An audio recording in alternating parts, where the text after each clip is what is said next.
All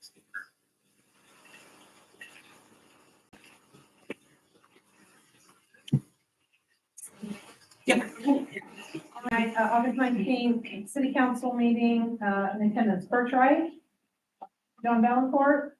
Here. Paul Anderson. Present. Tom Hayfield. Here. Curtis Vaughn. Here. Colton Martin. Here. At this time, let's go ahead and do our pledge of allegiance.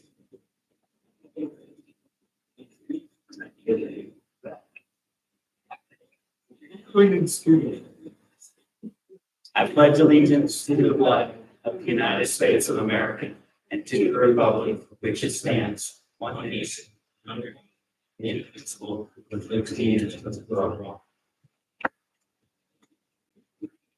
Go ahead and take a look at the agenda. Somebody may have had an item to add. I'd like you all to add, I guess, new business,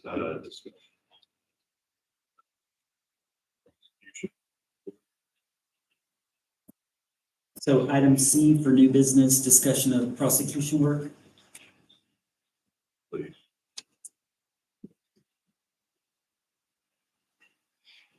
Can I get a motion to that? I'll make So, all right, to have a motion by John Valencourt and a second by Sean Mayfield to add to the agenda item C for discussion of prosecution work. All right, any other additions or changes to the agenda? Okay, public comment.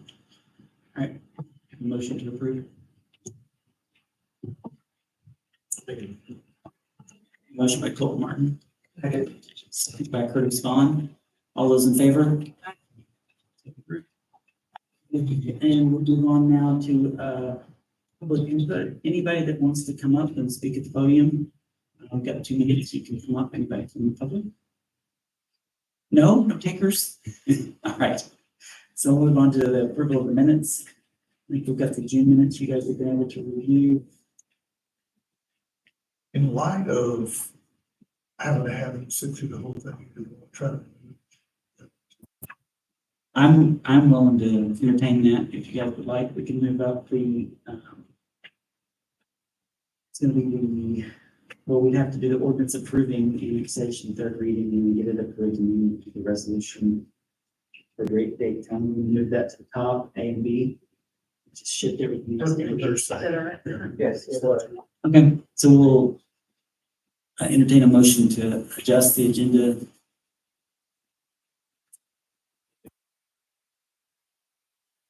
Motion to adjust the agenda and go through all the city business items G and H before the rest. Second.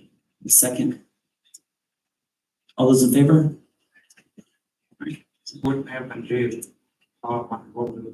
G and H will go to the top. And I'll just leave them G and H, probably put at the top. So. Okay. Onto the minutes for June.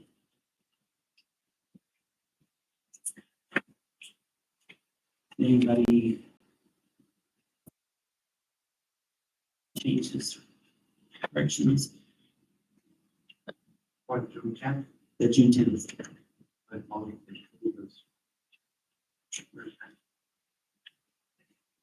So we have a motion to approve as presented by John Valencourt, a second by Paula Anderson. Public comment before we vote. All those in favor? All right, so carried. And the financial report. July, I think the July 8th are delayed, is that correct? That is correct. Quad issue. So the minutes were wiped out. So we've been doing piecemeal. They will be done, they'll probably be done this Thursday. All right, so I guess we'll move on to the approval of financial report. Jared, you want to read the financial report? Yes, thank you. General fund was $1,047,207.94. That still has the money allocated to the building in it. That money still has not been dispersed, so that's why that balance is still reflecting that. Street fund was $339,181.26. Police act was $11,544.91. I believe none of those funds have been dispersed either at this time for the, okay, so that still has some amounts allocated for some police equipment that we're still pending. Farmers Market, 283.28. HUD, Arkansas State accounts combined, 3,076.78. And then significant deposits, 658,517.20.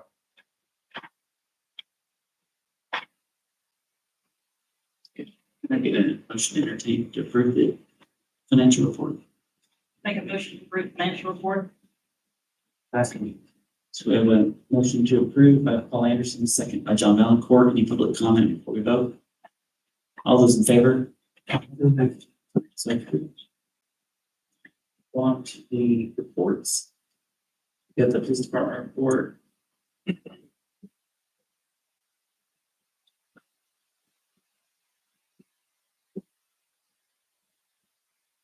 All right.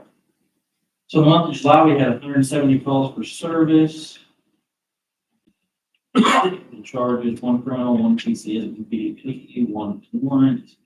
We had 24 moving violations, 1 DWI, and 91 citations. Any questions on that? Can let you guys know that right now, Jesse's unit is the one that we wanted to replace the motor in. We found out today, or I guess it was what, Tuesday? Yeah, found out Tuesday that cylinder 1 is probably going out. So we've tried a coil pack, that didn't work. We're trying a map sensor. If that doesn't fix it, then it's definitely leaking. So just to let you guys know, we are unfortunately dumping budget money into it now. Keep it right. So I have a question. Since we are retiring the other truck, would it be prudent to use that truck to continue having it in service for the police department until we can figure out a way to repair Jesse's vehicle or retire it? Possibly. That truck's actually, as far as police use, is pretty much a head now. Nathan's been driving it the other day. He had smoke coming out of the console, so we had to disconnect his radar. So it has stuff starting to fail on the inside of it as well. So just heads up. What's the average age of all the vehicles? Miles per gallon, 140. With about 9,000 miles. Yeah. I know that I priced a new engine for that, and it's a plug-in manual. It's like it, and it's about They actually $10,000. told us it would be cheaper to put a new one. Yeah. The brand new motor was 10,000 installed. We're looking at the next unit, the CID unit, we get one. So it will be cheaper for the F-fit because it won't have the light bars and all that stuff in it. It'll be strictly used for investigations. What's it again? So CID unit. CID unit, it's criminal investigation. But basically, he will do nothing, but he won't run any traffic, anything like that. He will literally just go call to call on any investigation. So that's what we're looking at. Any other questions? Okay, you look like you got something. I'm just thinking. One of the, all rooms been mounted. You did. Okay. Thank you, Chief Travis. All right, move on to the infrastructure facilities management board. That's fine.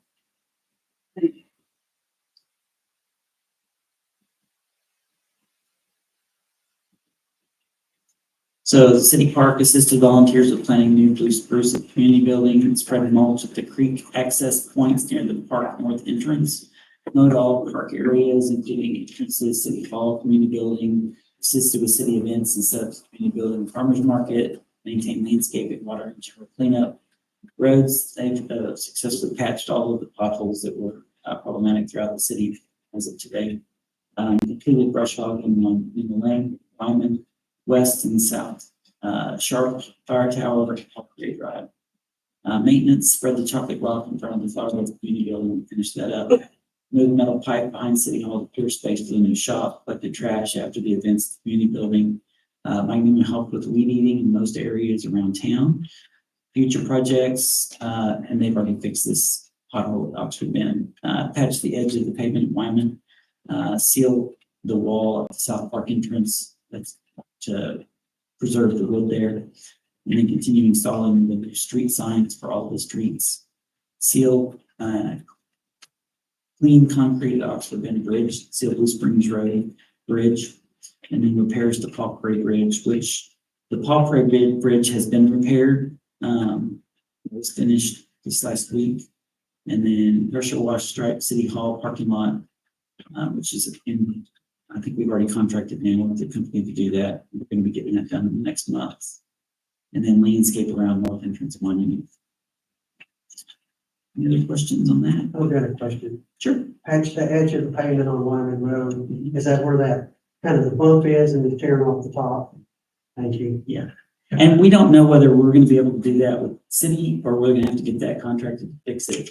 There was an area over on Goshen Tuttle that we had to get fixed as well, where the asphalt was falling off into the ditch. And so it depends on, how much maintenance needs to be done there. The other thing that we've got is I'm going to have to meet with a contract to look at White Bridge, because there's some areas where it's got some erosion and subversion up underneath. So we've got to figure out a way to make sure that gets fixed and repaired. So we've had one person's already come to look at it, and then I haven't actually looked at it. And then Dennis Graham's going to look at it as well this week. So we'll be looking at that for repairs. All right. The Goshen Fire District report, lit up. So this is the July 2025. So off-road vehicle or heavy equipment fire 1, outside rubbish trash fire waste 1, outside storage fire 1, medical assist against the most utilized, that was 31, motor vehicle accidents with no injuries 4, gasoline and flammable liquid spill 1, gas leak 3, public service 1, dispatch canceled en route 7, no incident found on arrival, dispatch 2, smoke detector activation due to malfunction 1, so 53 total calls for service in July. And I just want to thank them. They've been very helpful as well with our building department, with JD and Lacey, working with them to make sure that we're in compliance with fire code on some of our building inspections too. So.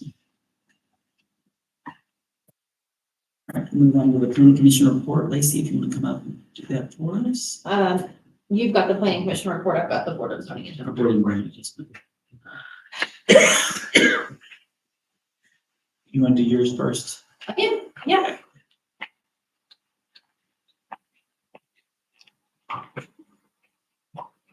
So we had a special meeting this month for the board of zoning. We had a variance come up due to the new legislation that's passed for auxiliary dwelling units or accessory dwelling units.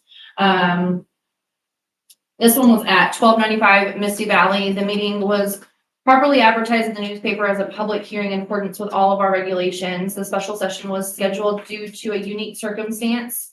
The contractor is already incurring roughly $40,000 because of the mistake, and to make him undo the mistake would have cost him even more money. So we saw a variance to increase the size of the accessory dwelling unit from 860 square foot to roughly 1,100 square foot. Right now, the new legislation that's passed, Act 313, states that accessory dwelling units can't have more than 1,000 feet or 75% of the gross. Square footage of the main. Yeah, the gross fair, yes, thank you. Or whichever is less. So this one, because it was over the 1,000 square foot, we had that variance, the variance was approved. Just based on kind of the situation. Goshen doesn't have any of those regulations yet. But I think because the intent of planning commission is to kind of move forward and allow those and allow for like those special circumstances, they approved it. So could you help us with the state? They passed something. So Act 313, which is the legislative session issue, asks that you cannot disallow an ADU of thousands of square bucks on a person's property, or 75%, whatever the total square footage is of their main structure, whichever is whichever less. is less. Correct. Cities can't charge more than $250 for permits. We can't charge more than $250 for impact fees. We can't regulate what they look like, how tall they are. Really, I mean, it's to allow for like the, oh, help me out. It's, like the housing crisis. This So particular situation, okay, it's 1295 Misty Valley, which is off Beaverama. is there another? Yes. So there's another one that's pending off of Sonoma Circle. It's not Miss- exactly the same. ADU. No, this is an ADU off Sonoma Circle. Except for 3,000 square feet. So it's roughly 2,400 square foot. This is an addition for his mom who's been at like a retirement facility. So he's going to have a shop, a covered carport, and then like 730 square feet of that is gonna be like habitable space. Talking with the municipal league attorneys, that habitable space, thank you, is the only thing that we can actually consider for the ADU. So they can be treated separately. So we can do two different permits, one for the ADU, which would be the $250 fee for the ADU, and treat that kind of separate, even though they're under the same roof. But the actual full structure would be. And Correct, the rest of it. It's a secondary structure. Not a- Other question? Secondary to this legislative session, we will be bringing forward some changes to the ordinances that we absolutely will have to. We will keep compliance with the law. Yeah, we have to do that by January 1st of Tracy, 2026. thanks, guys, speaking to me. I can't hear you. Sorry. Yeah, so because of this new legislation, we will be bringing some recommendations forward by the end of the year to make sure that we are in compliance with the state law. So, because ours currently, we fall outside of that, some of the regulations that we currently have in our ordinances.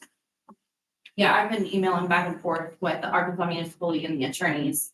There's a gentleman with Garber who worked really close with like the legislation and things like that. And so he's very equipped to translate the intention of it, which is kind of like where I had a bunch of questions. What happens if there's a bathroom downstairs versus, living space upstairs? If somebody already has a detached garage with a bathroom in it and they want to create an apartment on like a second floor, what does that look like?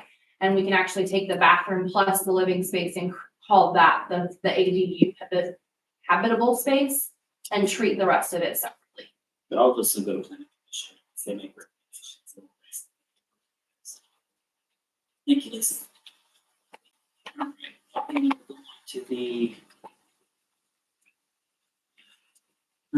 report. And this is just the financials here, so. This is for July 2025.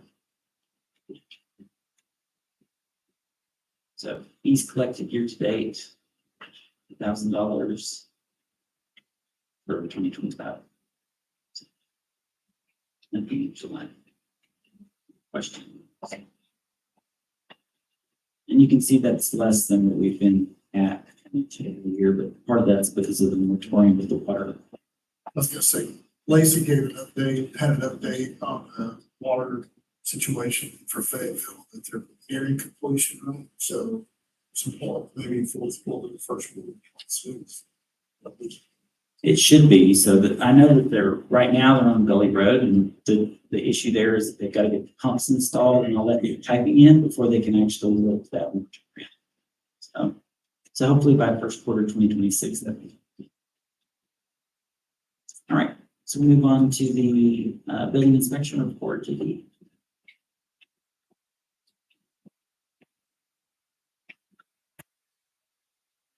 Field inspections, pool inspections, footing inspections, electrical framing, slab insulation, electricals, plumbing, that would have been a gas pressure test, more rough ends, final inspection, footings, more rough ends, and yard lines.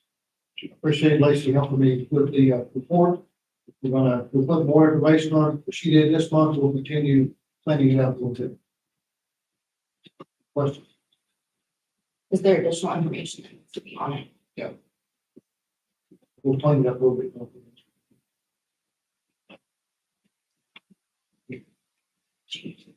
All right, we'll move on to the Parks and Recreation report. I think Mike's. Pretty short and sweet this month. There hasn't been a lot going on in the park because of the weather. It's just so hot out there. It's really, and the bugs, and really difficult to get out there and do a whole lot of projects. However, the most significant thing that we did during this past month is we cleared out the agreed upon area across from the north entrance parking lot there, so that people can access the creek more easily. And that turned out pretty well. Dave and Ivan brought over some mulch and put down over there, so it's a nice clear opening there. Probably have to do some weed eradication in that area, because we didn't put anything down below the mulch. But once that's done, it should keep it nice and clean over there for people to access that area. So that's probably the most significant thing we did. It's an area about 40 foot wide, and it goes down into the creek, very easy to access. And it's a nice area with a lot of shade and it's real pretty down there. So should make for a nice spot for people to get to it. Other than that, we've just been trying to maintain the plants that survived, trying to keep those weed eated around and make sure that they have a good chance of survival. The trees on the south side have been all weed eaten. So most of those look pretty good. There's probably going to be a few, as is always the case with trees that are planted. They don't always, not all of them make it, but we're hoping that next spring they'll be back out in the shape. So any questions about the park? Okay, thank you. Thank you, Mike. We have our annual report report. And Reed was not able to be here tonight, so Cheryl is going to give that report. All right, so I'm not going to go to the parent thing. That has been talked since we've done only doing a semi-annual report. So, so Goshen has been awarded for the 8th year in a row, those True City, USA. Applications are sent in at the end of each year and awarded the following April.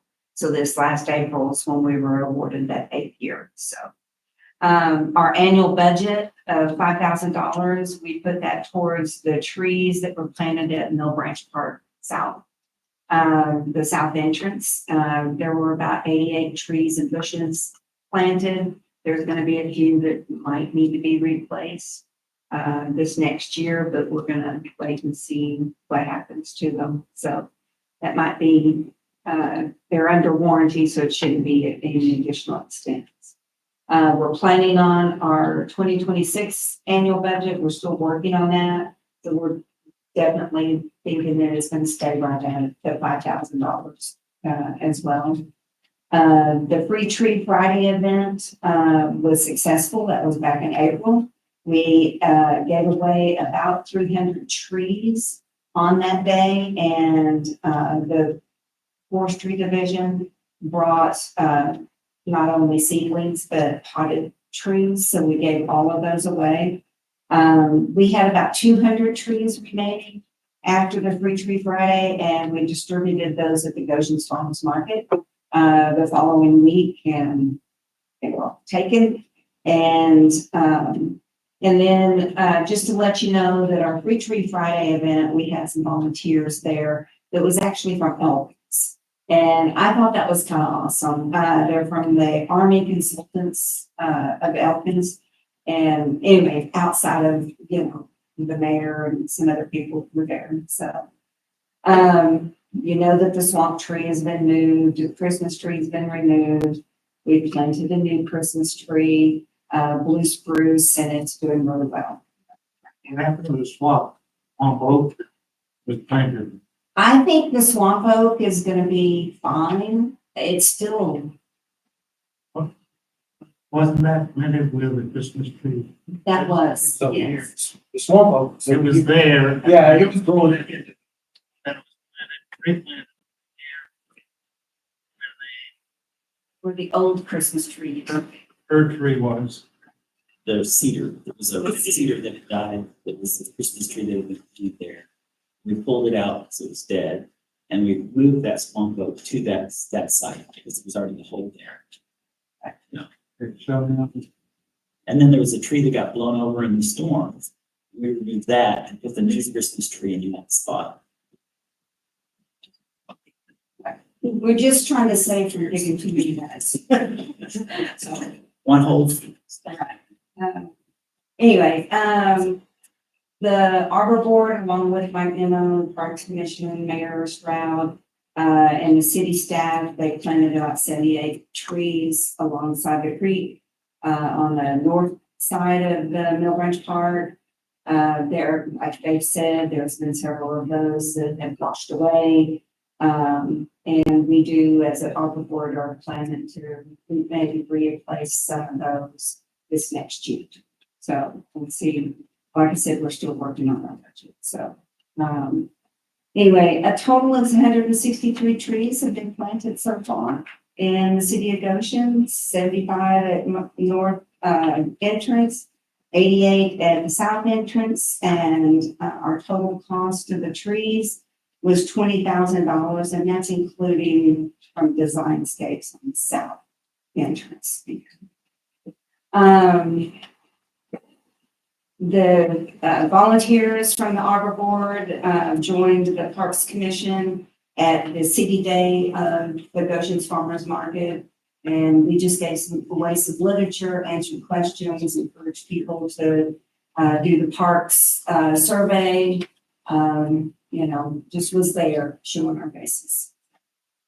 And let's see here, I'm sorry, I'm going to read those. I wasn't prepared. So the rain garden that's right out here, it took a beating back from the hailstorm, and some volunteers, we helped get that cleaned up and weeded. The city has placed some chopped rock in there. And we do have plans with the Parks Commission to stand up the millstone rock up in that same area. Hopefully we'll get that done this next year when it goes off a little bit. So anyway, and then the rest of it is just, we're all working on a 5-year plan. We do have a goal of 500 trees to be given away annually with a total of 2,500 for the 5 years. We think that's very doable because of our last events. You know, so I think that's going to be completely doable. The other things that we've got planned possibly is educational hike day, field trip. We can invite one of the Street Division people, and they're going to walk through the park and talk about the different trees and stuff. We'll do some Goshen Farmers Market events as well. We'll be there and doing educational stuff with the city, and then planting more trees and anywhere. So, any questions? Thank you.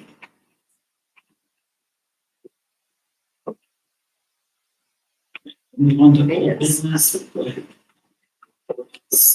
City Stroud Crown annexation, third reading. Yep.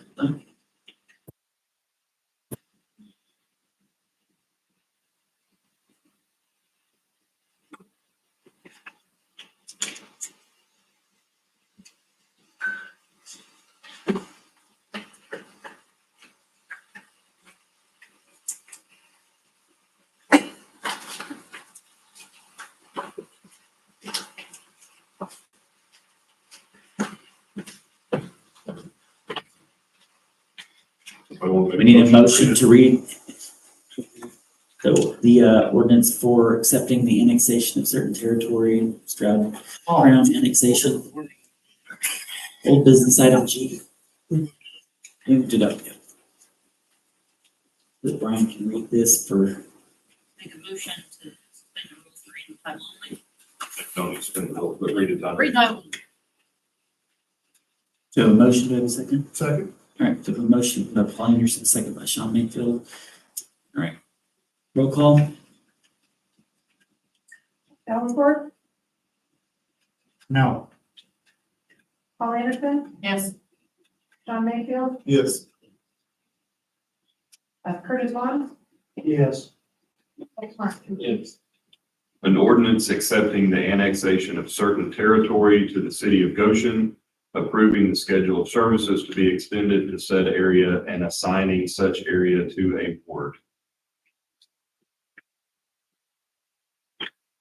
Are you sure? I'll make a motion.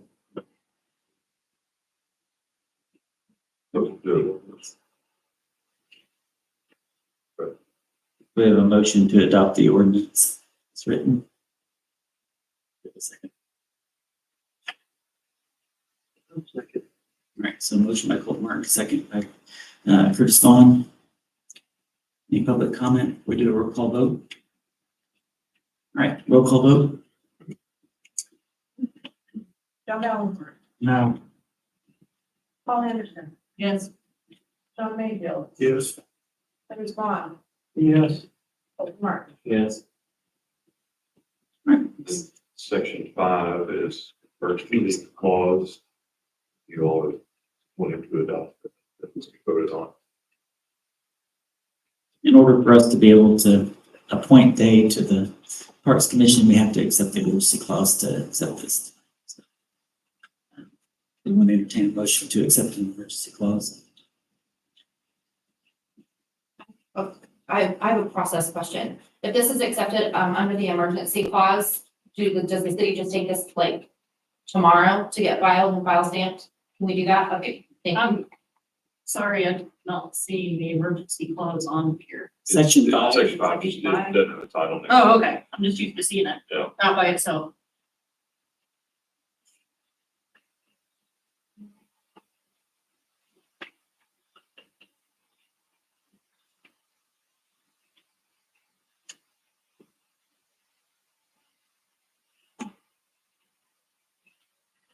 So we just need to make a motion, To adopt the emergency clause. make a motion to adopt the emergency clause. We have a motion to adopt the emergency clause. Do we have a second? Second. We have a second by Curtis Vaughn. All right. Any public comment before we vote? All right, roll call vote. John Davenport, Yes. Paul Anderson, Sean Mayfield, Yes. Curtis Vaughn, Yes. Mike Martin. Yes. So adopted. Now we can move on to the resolution of Dade County Parks Commission.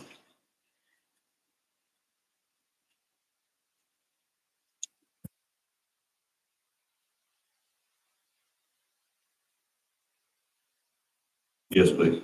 I'll make a motion to read. Second. We have a motion by Colton Martin, second by Sean Mayfield to read in title only the resolution of the Dade County Parks Commission. All those in favor? A resolution appointing Day Crown to the Parks and Recreation Commission of the City of Goshen, Arkansas. Motion to Second. The motion to adopt by Colton Martin, second by Sean Mayfield. Any public comment before we vote? All those in favor? Aye. All right, so carried. Welcome to the Parks Commission. Thank you. All right, now we will resume under old business, the contract bond discussion. Got my name set up. There were 2 bids that were opened and approved. After we sent the proposed contract to the contractors, what they had not anticipated is that they had to obtain a bond. And it was not factored into their bid. They indicated to the city that it was too expensive. We had gone round and round trying to see if there were other options available, which there are not. And it's required under the law that they have these bonds. And so, the only option at that point was for us to rebid the project, let them resubmit the bid, take that into account, which we do. And so I think we've brought back, we're gonna open some bids tonight, but that's the reason for all of that. And I think in the future, they'll know dealing with municipalities that that's a requirement, but I don't think they were aware going in. No, and I think for us, when we posted, I think that's something we could definitely put in there, is that anything 50,000 is required to have a bond, so everybody's aware, it's just for anybody that's not had to pull those before. Any idea the cost of the bond? I don't know. I think, It's about $4,000 $3,000. was what I heard. About 33, 34. But it's a percentage of the total project is the way it's. Yeah, it's almost. I know it was like $3,400 for the $166,000 project, the culvert. I mean, So we can take that into consideration upon whatever previous things. Right. That is correct. What I was trying to get. Yeah. The bond was basically almost a immaterial amount considering compared to total cost. And compared to the differences that we had on the bids, Exactly. it wasn't a significant, wouldn't have changed anything in the decision making from the bids that we had opened previously. Exactly. But we still have to do this as part of the process. I'm more curious of how the total bid came back after We'll that. find out, yeah. We're getting ready to open. So that's the next item. So metal shop building, we actually have two for that. So we have SSIE, so start from. Which we just buy with one new. So this is the newest bid. It's not the same as accepted previously. It's our tag is the previous accepted. This bid is for $445,195, and it's good for 60 days.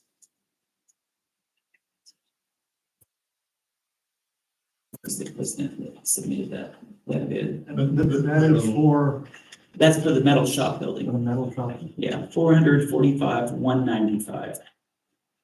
Okay, that's the first bid, and then we'll open this one, which is the Ozark Ag bid, which was the one we previously accepted without the performance bonds, and I anticipate it would be more. I did ask that they submit a couple of different bids on this to include the finishing on each side and not finished as far as actual walls. So if it's just the bat insulation finish, that's gonna be the cheapest. That bid is $320,250. Okay, can I get one clarification on that? So this bid it's just the same bid that was previously accepted. Right. Same dimensions and everything except for the fee. Right. Okay, and then you said you have another one for add on something? So if we want them to go ahead and put, so that's just including this bid from them, which was the original bid, only includes insulation. It doesn't include OSB on interior of the building to go ahead and seal all the walls. If we wanted to include that, the bid would be $323,260. And then if we wanted hard cell foam interior, that'd be $324,520. Okay, I would think that for the price that it's gonna cost extra to get the OSB lined, I would say that it's worth the $3,000. What was the other interior line you said? That's the hard cell foam. Our cell phone, so just cell phone. I would not choose that. I would not, because it would get beat up. Yeah, but I do think that the OSB for the extra $3,000, I'd rather have them do it than us to do it later. And this includes. Well, the That thing includes is, all of it. Yeah, that thing doesn't is that speak. you totally insulate, just This add is- foam data. Now, with the plywood, it's gonna cut down on the expense of heating. Yeah. And cooling. It would definitely help, yeah. Is the OSB just head height or is it the entire interior?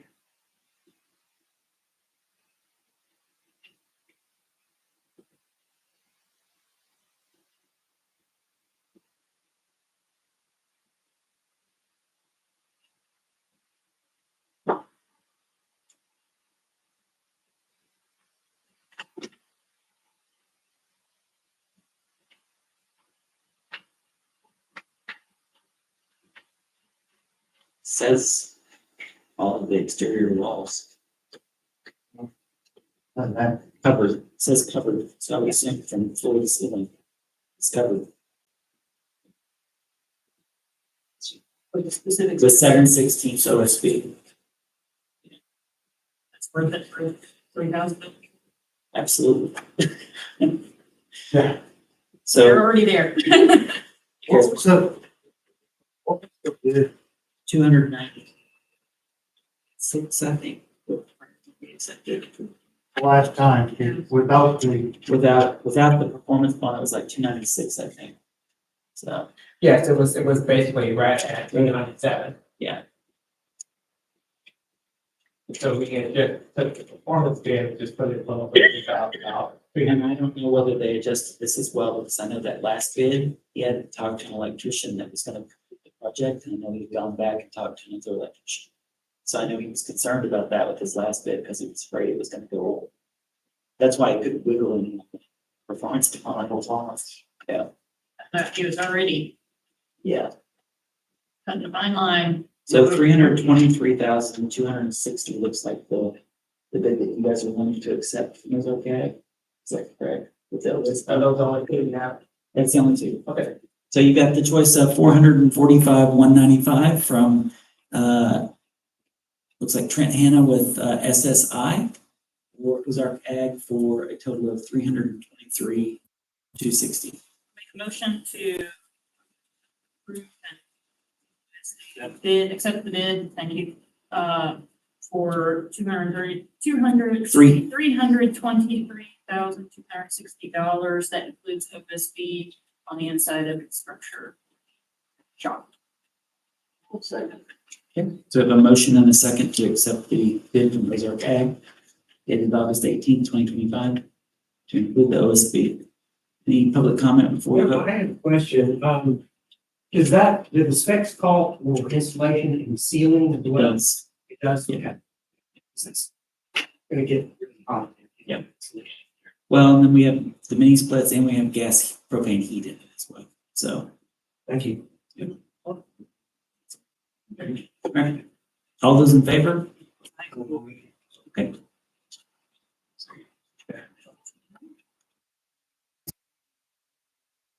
Culvert bid, which the only one we had submitted back to us was in the end.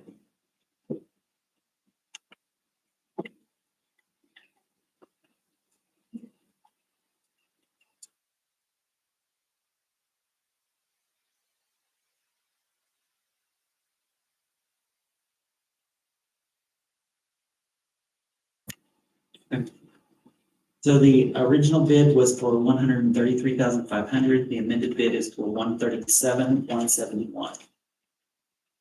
137,170. Make a motion to accept the imminent bid. Second. Okay, do you have a motion and a second? Any public comment before we vote? Were any of the additional culvert added to that list, or is that still the original 14? That's the original 15. 15. Okay, thank you. And just one more point too, that has nothing to do with the head wall, the structure that goes on the firehouse. No, not included at all. Thank you. All right. All those in favor? So we need a resolution to allow you to execute contract with them. A separate resolution already passed. But yeah, I don't know that we ever did on Ozark Ag. I know I'd drawn up a contract for that and then it ran into this issue. I couldn't find the one I did. The Ozark Ag, I found the one that I did.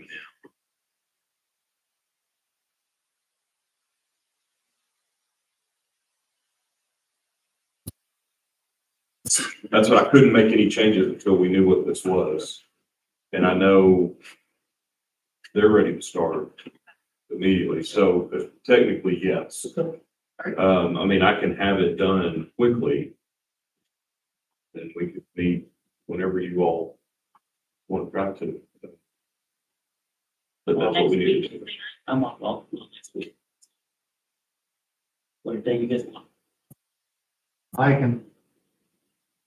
Anytime. Any day next week? Anybody got a preference, Monday, Tuesday, Wednesday? That's what we have. So, For the meeting, special session, uh, by Thursday. yeah, we've got time, but we just need to pick a day. Do Monday.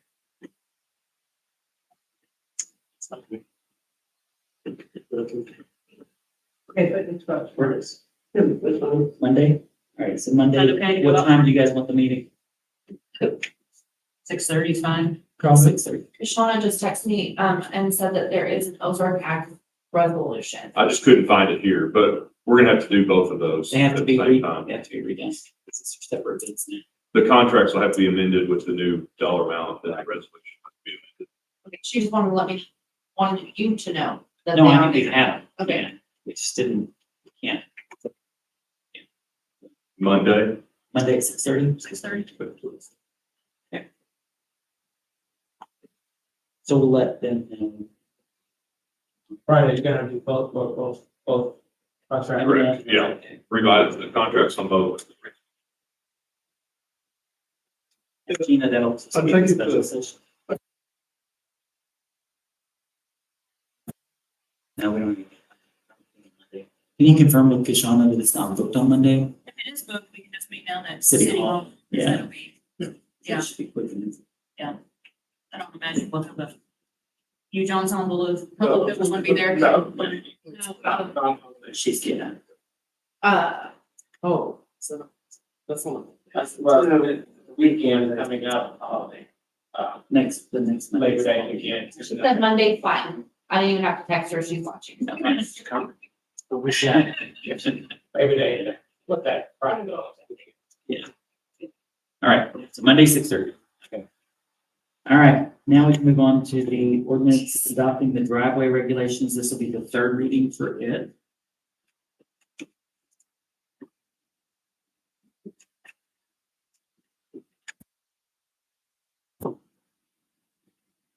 Make a motion to read that on All right, for the third time. so the motion in the second.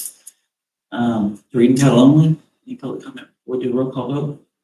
Okay, roll call vote. Paul Anderson, Yes. Sean Mayfield, Yes. Curtis Vaughn, Yes. Paul Martin. Yes. An ordinance repealing chapter 15.24 of City of Goshen subdivision and minor subdivision regulations adopted by ordinance number 198 and adopting new driveway and access regulations for the City of Goshen, Arkansas, and for other purposes. So this is the third reading, so. We want a motion to adopt. Motion to adopt. We have a motion to adopt by Will Anderson and a second by John Valencourt. Any public comment before we vote? And what's the effective date of this one? Well, If we do an emergency clause, then it would be immediately. upon its being Okay. recorded. Okay, Is emergency needed? I think that Yes. we have it, Take care It's very thorough. Yes, roll call vote. Yes. Yes. Sean Mayfield, Yes. Curtis Vaughn, Yes. Okay. So it's been adopted and Make a motion to pass the emergency clause. Second. so we have a motion to adopt the emergency clause by Paul Anderson, a second by John Valencourt. Any public comment before we vote? Roll call vote. Sean Mayfield, Yes. Paul Anderson, Yes. Tom Mayfield, Yes. Curtis Vaughn, Yes. Paul Martin. Yes. So carried. Yeah. Thank you. Thank you. All right, next on the agenda is the variance process, which I think, has me listed, but I think Brian, you're gonna talk about the variance process. Well, yeah, I mean, mainly just bring it up for discussion. I've got an ordinance drafted. I'd like for y'all to go ahead and read this for a first reading. And then discuss it. I want to get feedback from you all. So if somebody who's open to moving for this to be read for a first reading. I'll make a motion to move first reading on the variance application by Second. title only. So we have a motion to read in title only the variance, ordinance changes.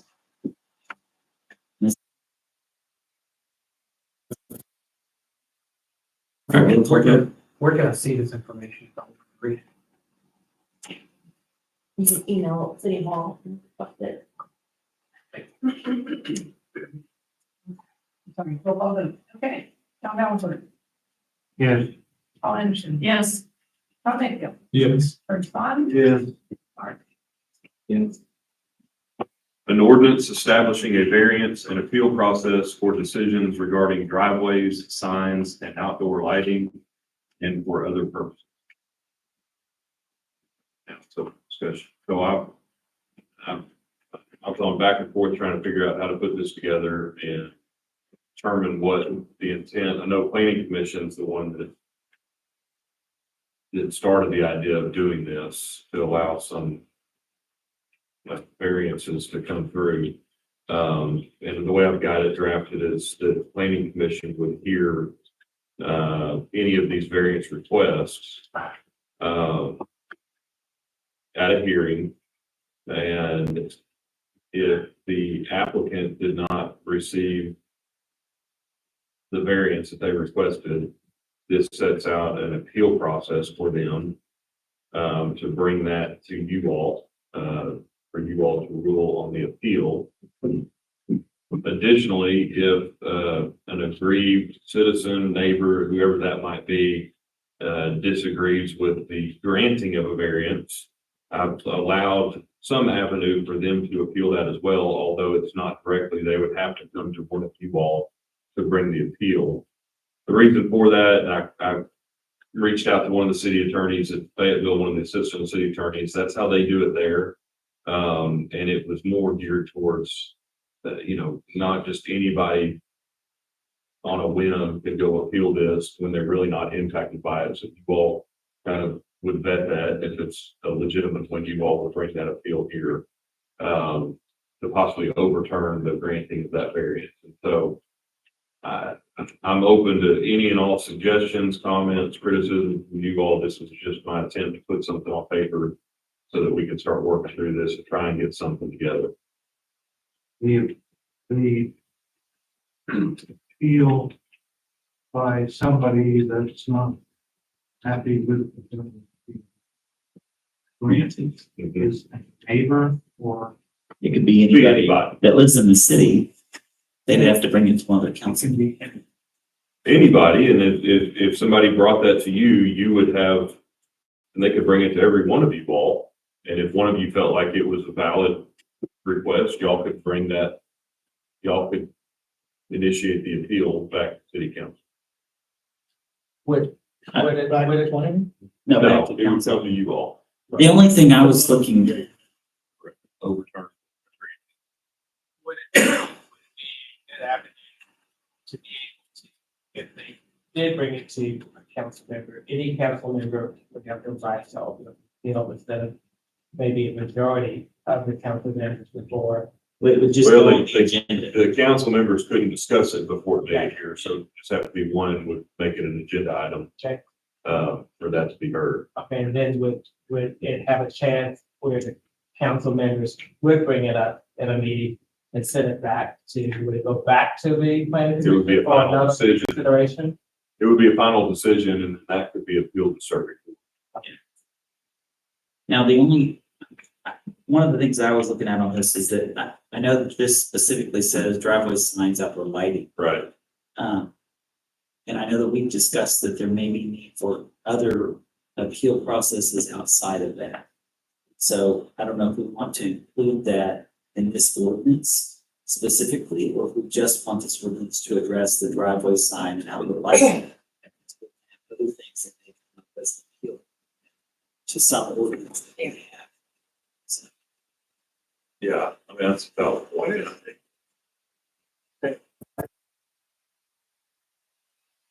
No, the driveway sign and outdoor lighting ordinances, those are the ordinances that we've these most recent. adjusted. Those are the three that we've recently changed. But there's also other ordinances that are on the record that are on our books as far as ordinances that somebody might want to appeal.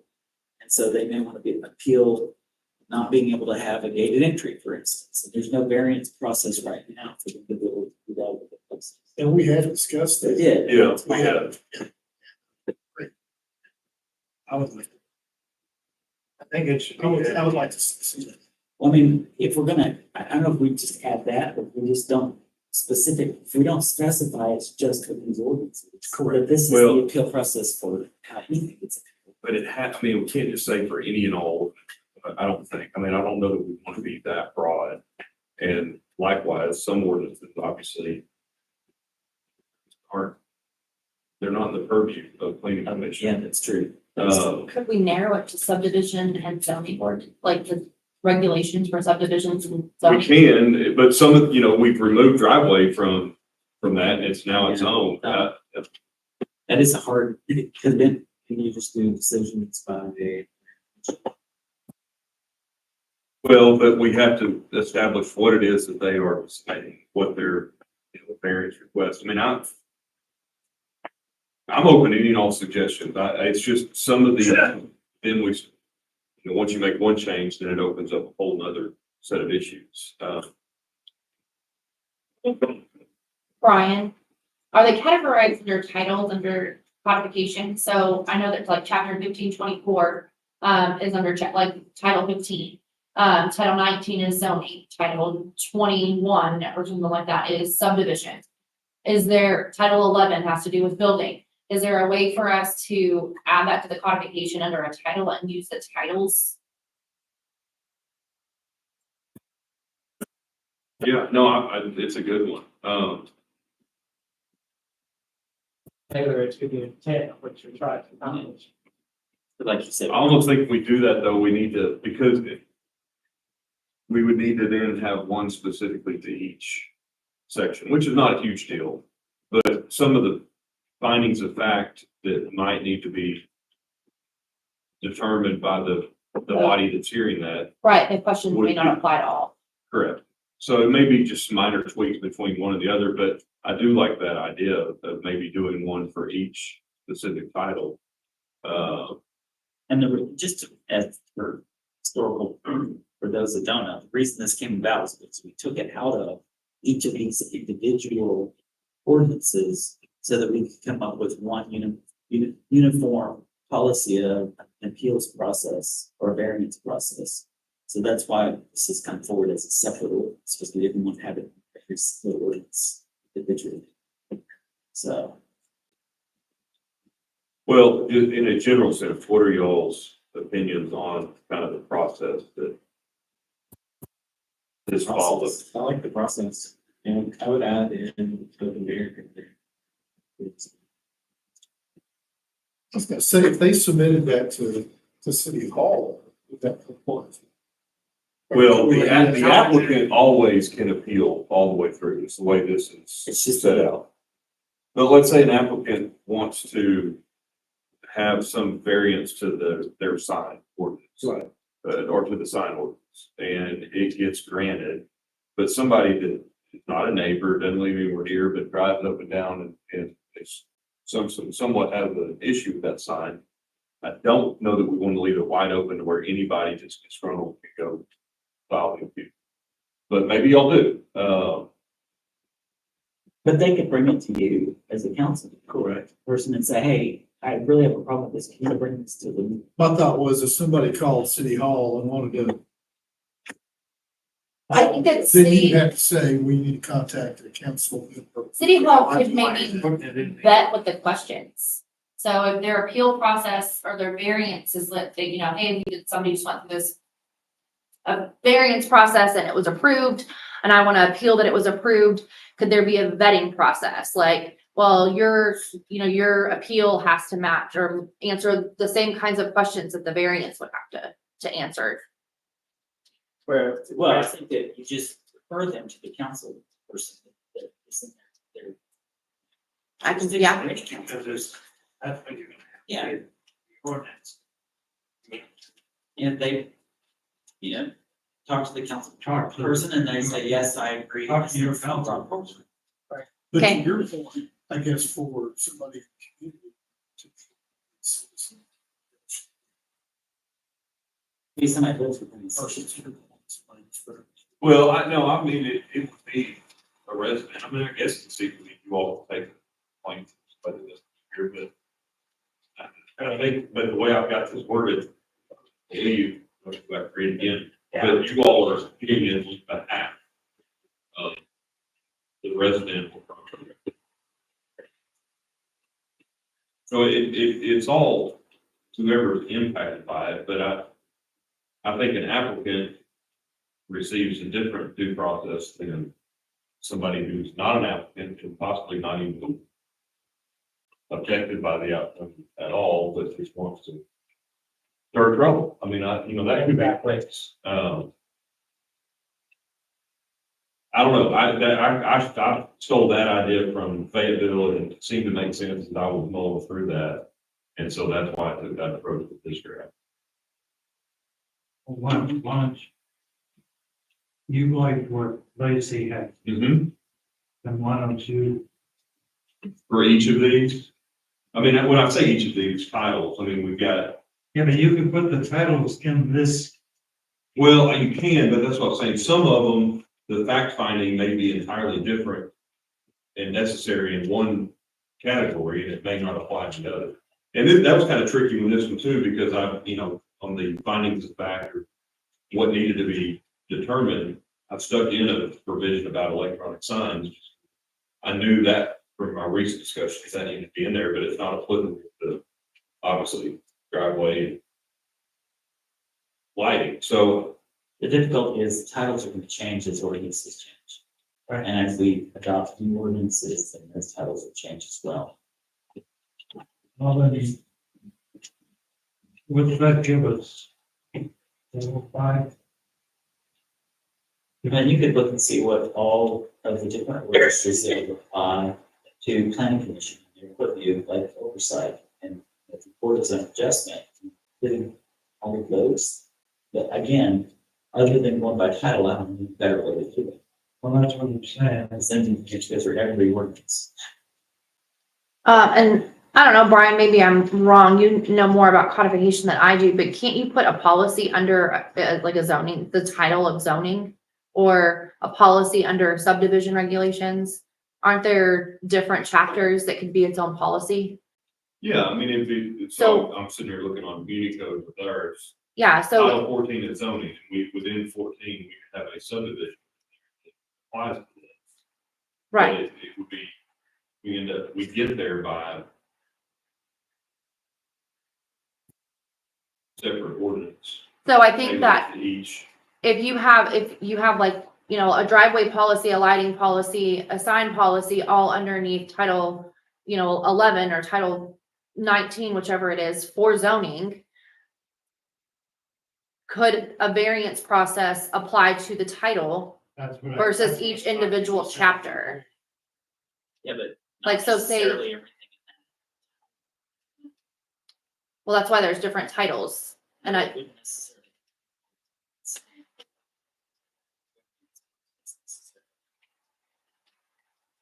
I don't know where each would be classified, like where the sign policy would be classified under, because maybe it's not under zoning or subdivision. Because So, like pulling. So the same, but it's not. mhm. It's not.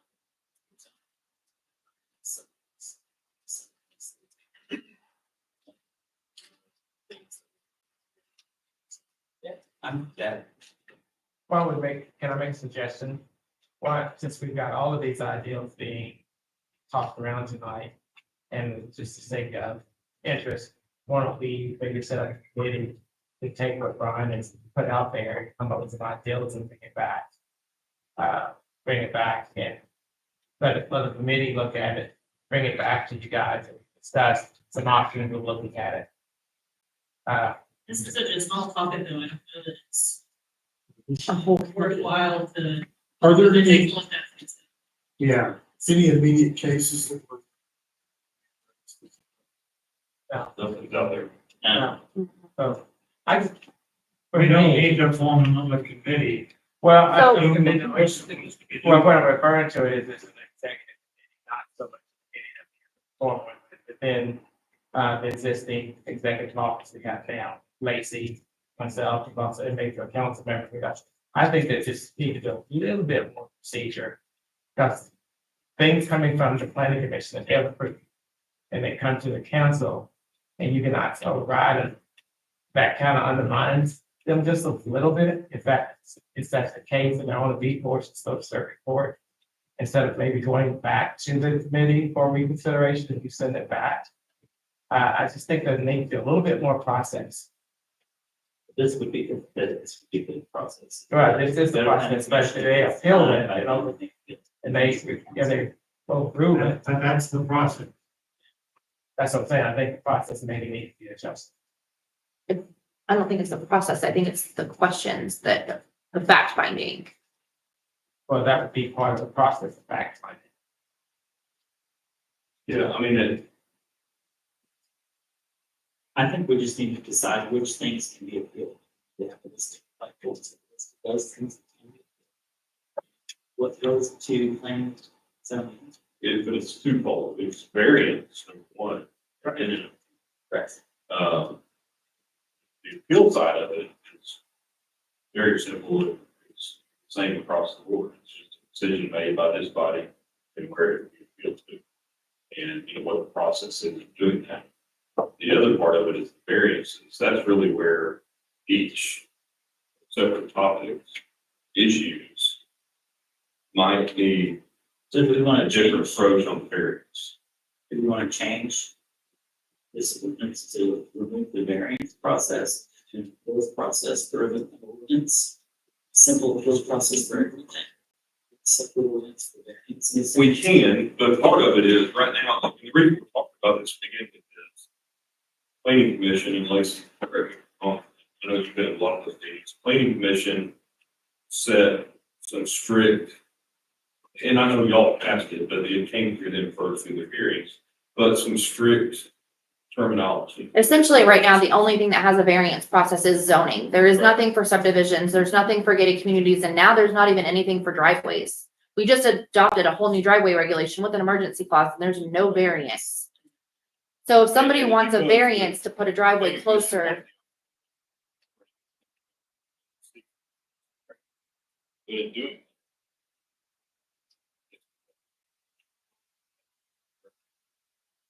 Well, should always have the final say, especially if something is going against what the rules. And so let them make the decision and be the fact finder at that stage, but there has to be a process to get involved. that's where the appeal process came in, because I don't think there was one before. That's correct. That's why I got added to each of those ordinances, but then we pulled it out Right. because we were planning on adopting an ordinance. So basically, that's dealing with that variant appeal process. So So they go to plan, in this case, they're denied. right, they would then have the opportunity to appeal it to involve. This ordinance. It's a very, Well, because you may not need an appeal, you may just apply for a variance, it's granted, it's a land condition, and go with it. and it's if they get rejected at the planning commission, Then they can appeal. then they can appeal. Right.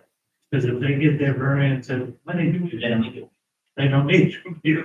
Well, but then like Brian. But somebody else might, you know, who knows what the variance request is, you may have a neighbor that shows up in opposition and pleads their case, if the planning commission still grants Yeah. variance. Yeah. That person should have some due process. heard, as well. Wouldn't that be? Wouldn't that- Under your purposes? Different situation. You have your appeals process. If they're rejected.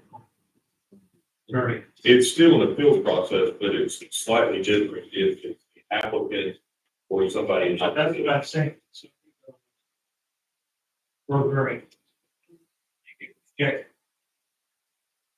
Then they can appeal to the council, That's correct.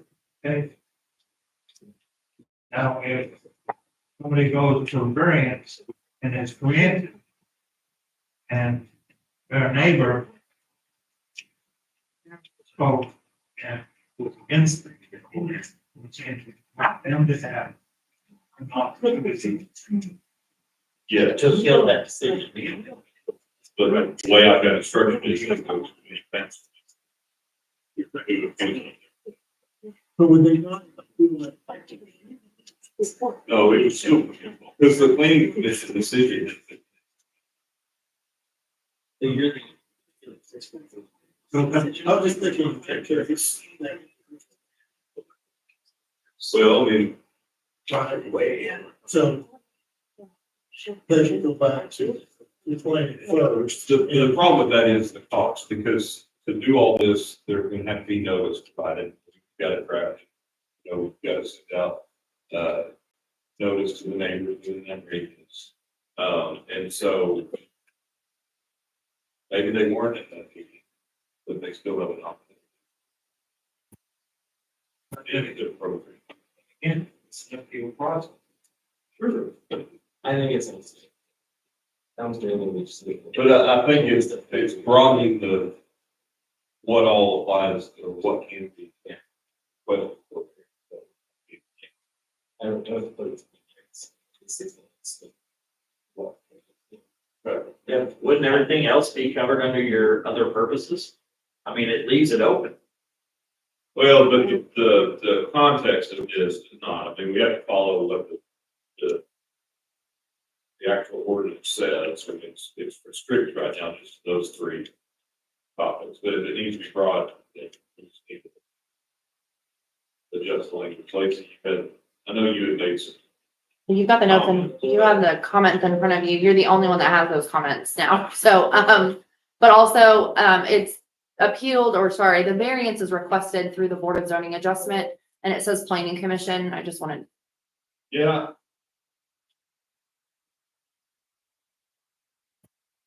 I thought about that when I was drafting this. I mean, to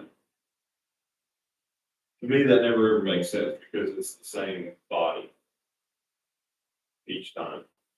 yeah. So the Board of Zoning Adjustment, here's, variances for use. Anything else is planning For commission. zoning, Yeah. but on a certain subdivision issues or lighting, those aren't zoning. So that's why, and it can be anybody, but that's the reason I put planning commission, just because it's applicable across the board. And quite frankly, it's It's the same board. same people, yeah. Main thing is just having the notice out there, having a Public hearing. hearing, Is an appeal process a public hearing? say that again. Would the appeal process be a public hearing? As far as noticing it the same way, Yeah, like public hearing, like putting it in the paper. I don't know. I mean, we can maybe look at that, see. I mean, it's really not, because the fact finding occurs at the first hearing, at the planning commission hearing. City council is not rehearing the whole thing. They're just looking at the decision made and findings of fact that were made. The case that we brought to you. Correct. And so I don't think we would treat it the same way on the appeals. Love it. How long does somebody have to appeal? I think I put in 10 days from the decision. And that's an arbitrary number. I like that number. Good. It's short enough. Well, that definitely limits the amount. But it has to be, I mean, there has to be some time. Yeah.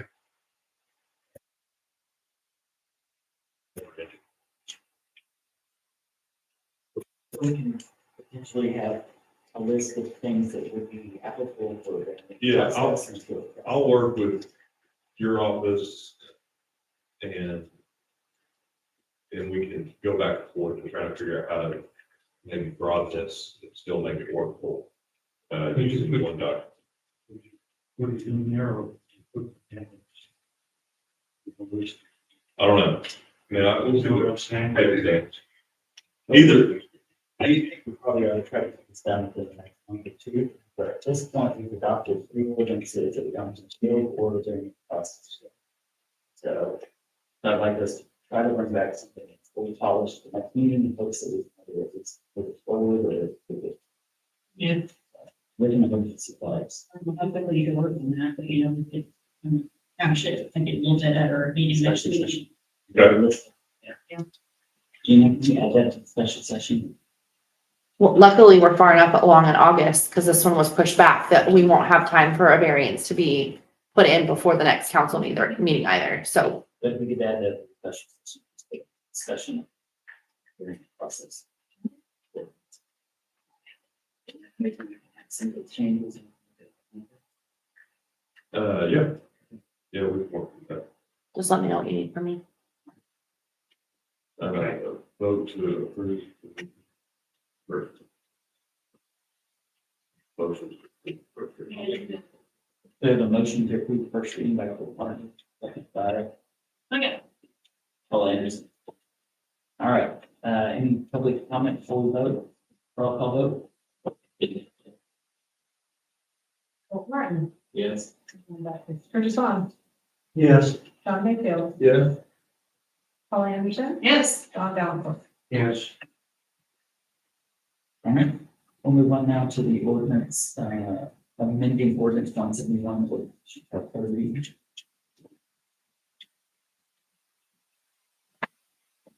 And motion to read the title. Second. So the motion to read the title only, second. Any public comment?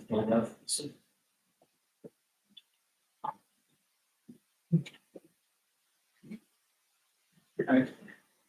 Roll call vote? Martin. Yes. Curtis Vaughn. Yes. John Mayfield. Paul Anderson. Yes. John Valencourt. Yes. An ordinance amending ordinance number 171, which formalized the administrative framework of the city of Goshen, Arkansas, and for other purposes.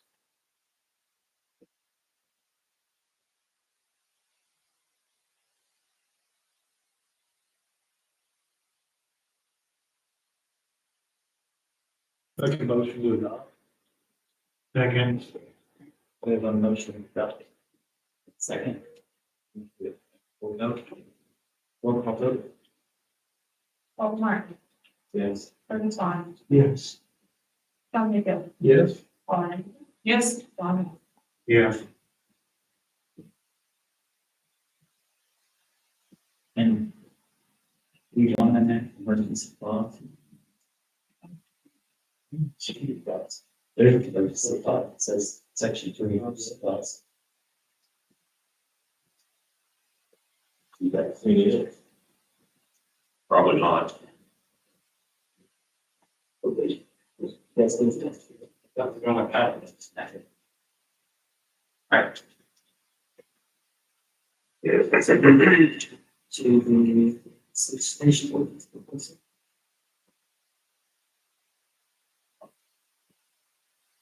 Make a motion to read.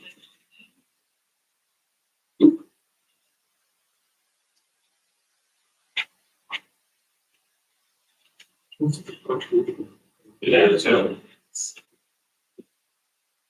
We have a motion to read in title of the meeting to the ordinance establishing the this edition.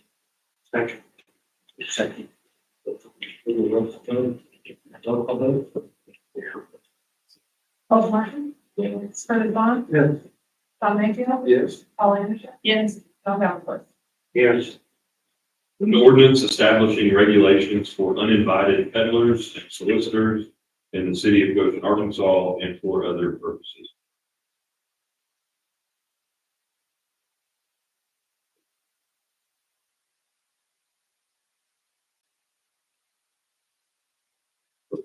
One thing I noticed on here was that, you know, we said that we do a yearly list. I mean, if we do a yearly list, or do we say that it would be valid for more than a year just to reduce the, it possibly out?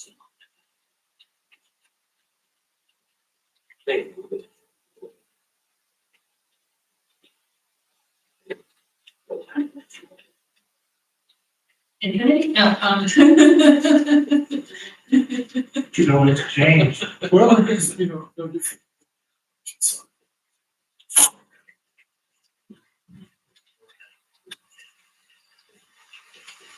I'm sorry.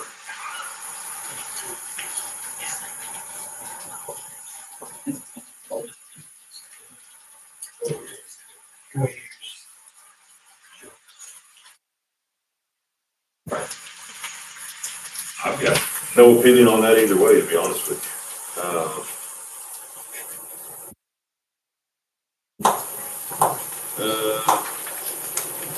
I can. Where are we? Section 30.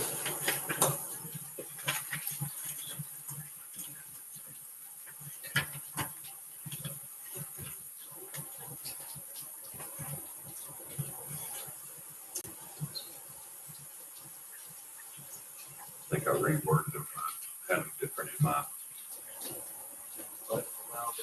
nine. The index up there, I forgot to go back and update that. Question on this specifically, Colton?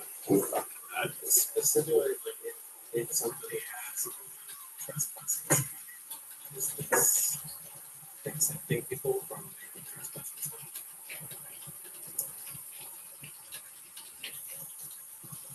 you mean no trespassing or your no solicitation sign? Section 6, prohibition and signs are posted. No peddlers, no solicitors, no trespassing. But then on the exemptions, it says that they'll be exempt out for these business. I think that one shouldn't have any exemptions. They've got to send it. Well, but the only difficulty is if you are an officer or employee of the city, county, state, or local, and you have official business, it's denied anything. Public. The police has to go out for speech, because you have to put a sign. It doesn't. Why not? That's the issue. Violation is to the.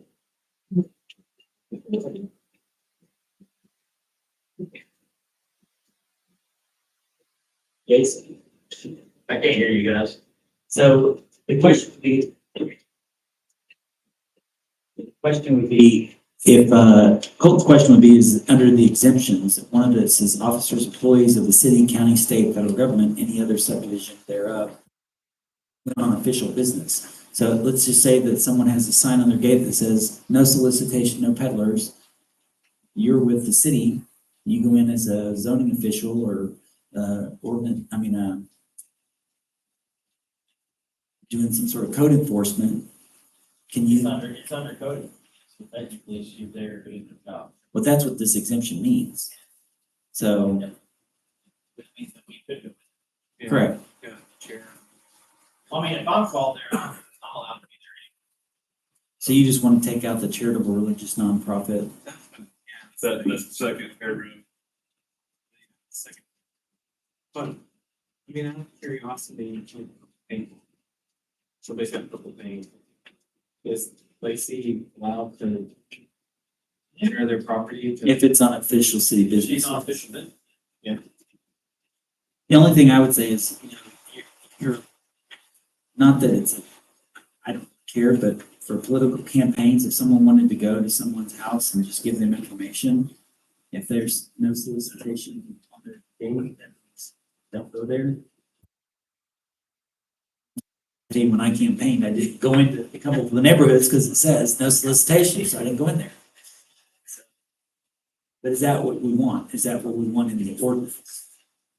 I don't know. It's saying invited peddlers and solicitors. But is solicitation if you're going to give information? Is that solicitation? Right. Solicitation, I mean, you're trying to sell something. Now, And we've got it defined that way. There are plenty of nonprofits that want to sell you something. That's true. I guess my concern is you have to know transparency.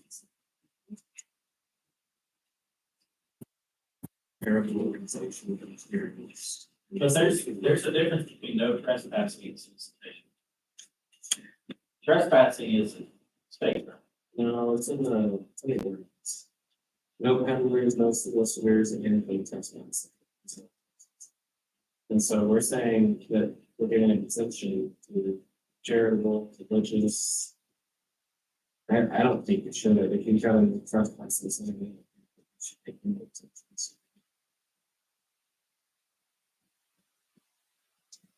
I think that's what people would want, as they've got to trespass. I think you can go. Even if they're not selling the business. you know, like. local thing. I mean, I can tell you, I'm not gonna go on someone's property that says no trespassing.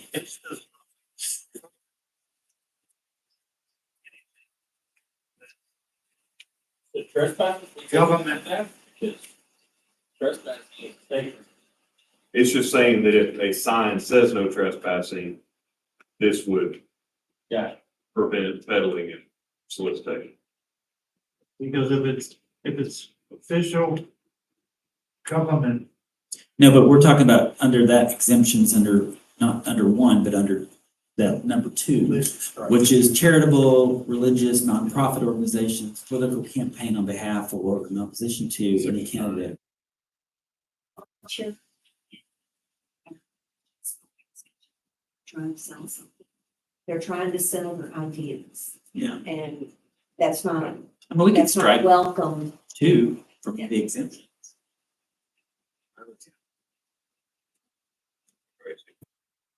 Strike two from the exemptions.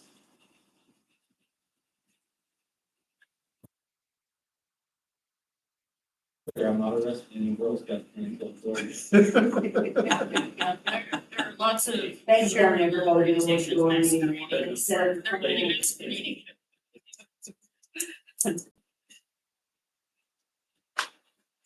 Another thing I noticed on there, I see here, well, it's under section. It says. Under 7, the premises to conduct said business has been condemned. Is that the premises, it's not clear what that premises is. Is that the premises that the business occupies? That applied for the permit? It's the word, So Under it's section section 10, 7. The premises to conduct said business has been condemned, declared a fire hazard or declared unsafe for business. I think what that meant is if they're soliciting business, but performing it somewhere else, in a condemned property is what that's referring to. But how to police that even? I don't Yeah. know.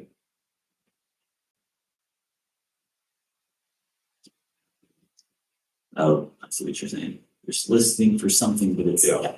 at a condemned place Correct, yeah. of business. The business is soliciting as a condemned Mhm. operation. And I think when this came to us, this stemmed from peddler, whomever in Waterford. Right. That's kind of why this, and they're window washers or whatever else they are doing your work there. Yeah. Yeah, I mean, I think it would make sense. we won't Strike it. leave.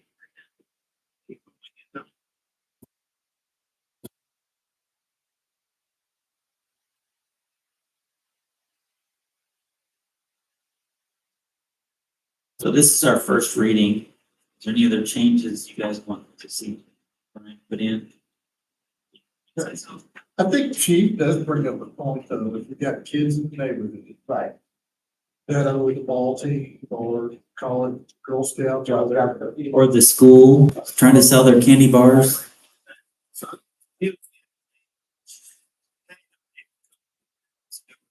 Well, they put it on Facebook for God's sake. You don't want to, yeah, you don't want to discourage them. Kids around the neighborhood that sell something.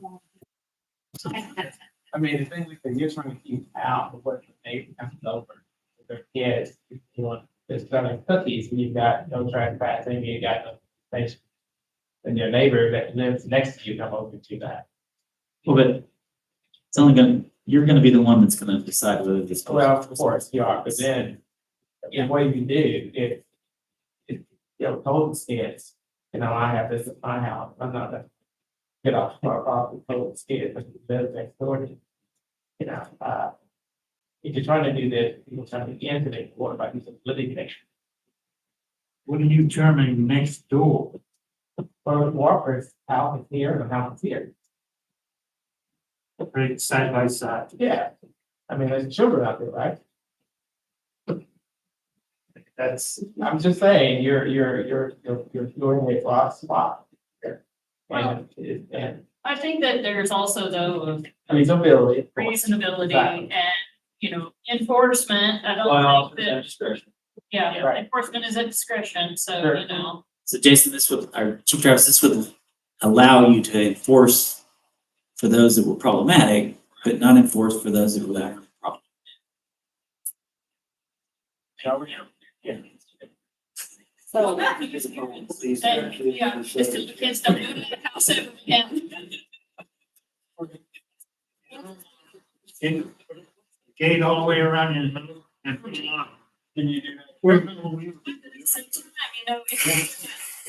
I'm not saying this is not a good idea, I'm just saying, Yeah. it just needs to be. the kids, so maybe advise also, from their organizations that people have a no solicitation sign that they're not supposed to go there, so, yeah. So, but in general, you guys like this, you guys have a few comments. I think Brian's already taken notes on the things that we want to move, and then we can bring this back for a second reading next month. I know Lacey and Kashana had gone through here. They had some suggestions on like the permit being issued, putting some time limitation on that. Which would, I guess, the way that it read, it seemed like it was indefinite. And I know that Fayetteville, or it was Elkins, they post theirs on it's good. Facebook, It expires by the end, at the end of the year. so it's good for a whole year. Well, potentially. Good through December 21st. So if they apply in January, we could have shine solar selling for 12 months throughout the city without really anybody knowing when they're gonna do it, where they're going, and the don't knock list has to be updated monthly. But that would be on them. I mean, they have to adhere, Okay, and if, the no knock list got updated, they didn't come in and check on it, they would knock on the wrong door. In okay. violation of this, then that would be a reason to revoke the permit. So is there a clause in there for revoking? We could revoke it, yes. But I don't know that you all want to be processing these every month either.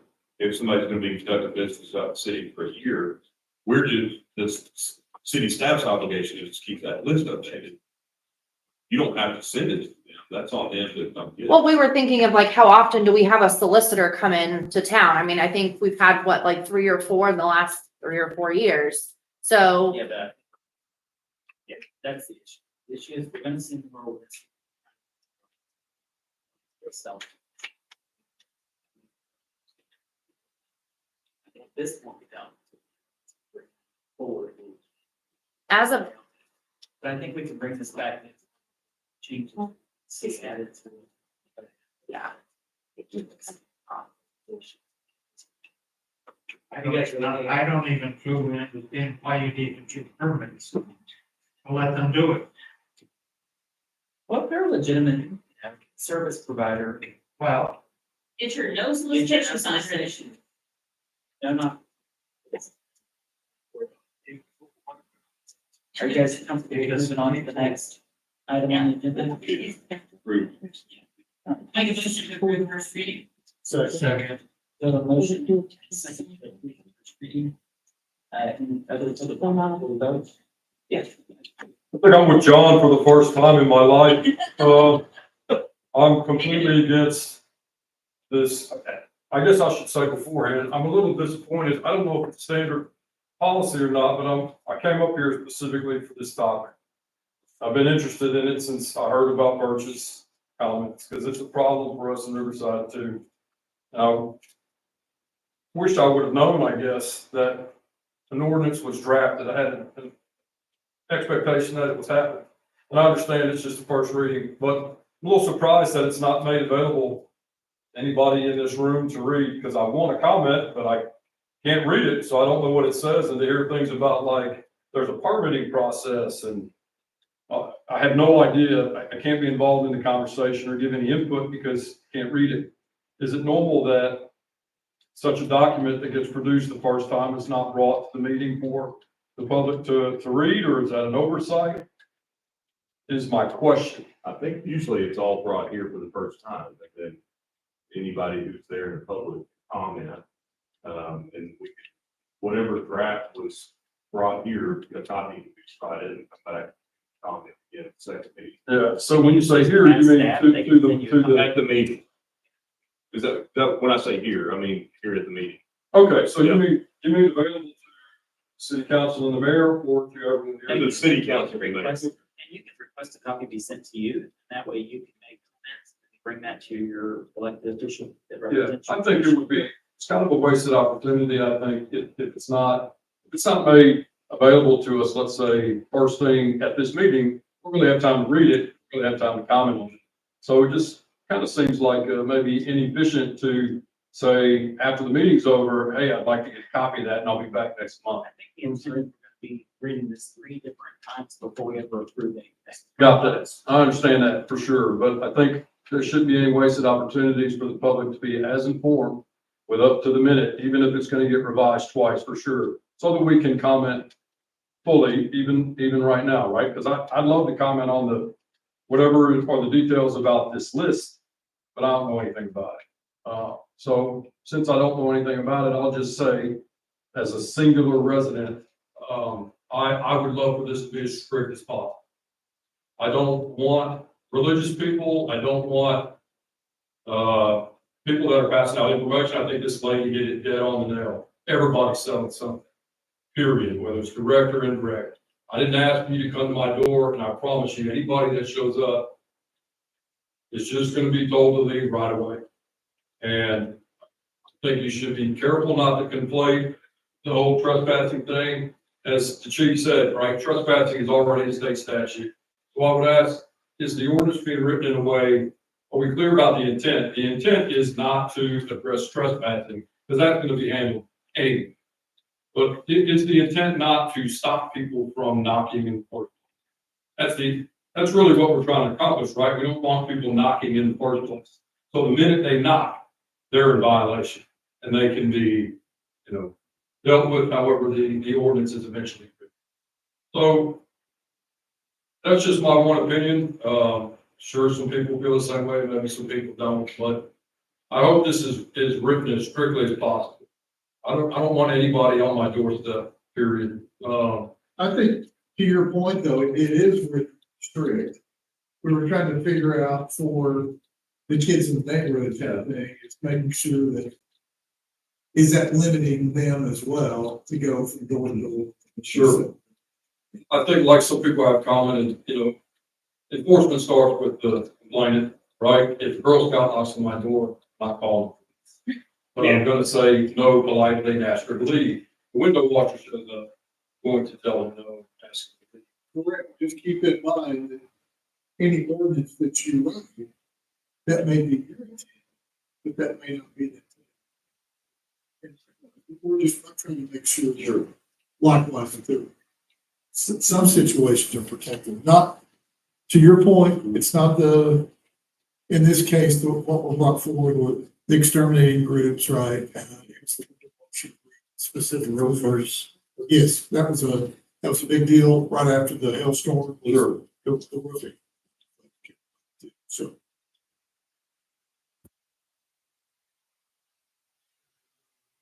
Dan.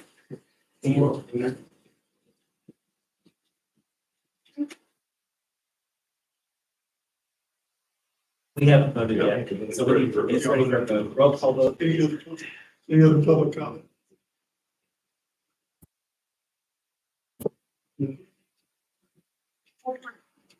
Yeah. Yeah. Yes. Yes, John Couch. So move on to the ordinance 168 discussion, which is the fees. I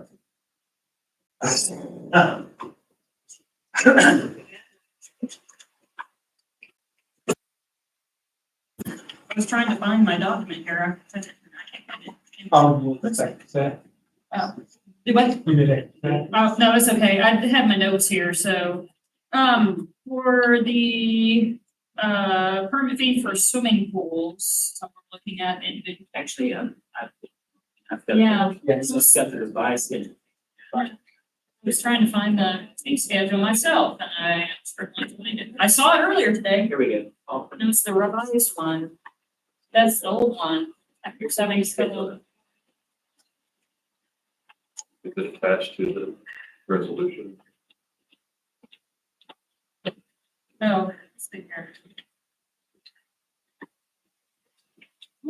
There, it's not attached to the resolution. Oh, it's. There it is, it's separate. yeah. I don't think it was in our under it anyway. Permit fees, all right. Should be. Yeah. And I do want to report that Lacey did pull from other cities. No, Sean had requested specifically that we have looked at other cities as far as what the current fees were in comparison to ours with the increase. And so specifically Fayetteville is what we were asked to look at, but then we also look at other area schedules. So Fayetteville is like what we do is they charge per 1,000 square foot, which our numerator is going to be lower than theirs still. So for a $645,000 property in Fayetteville, you'd pay $2,896.49.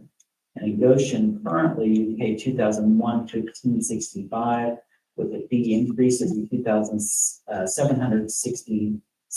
The difference, though, is that if you look at what Fayetteville also charges, they charge impact fees. And when you look at Fayetteville's impact fees, you have an additional $2,155 in impact fees. I'm aware. And you have the,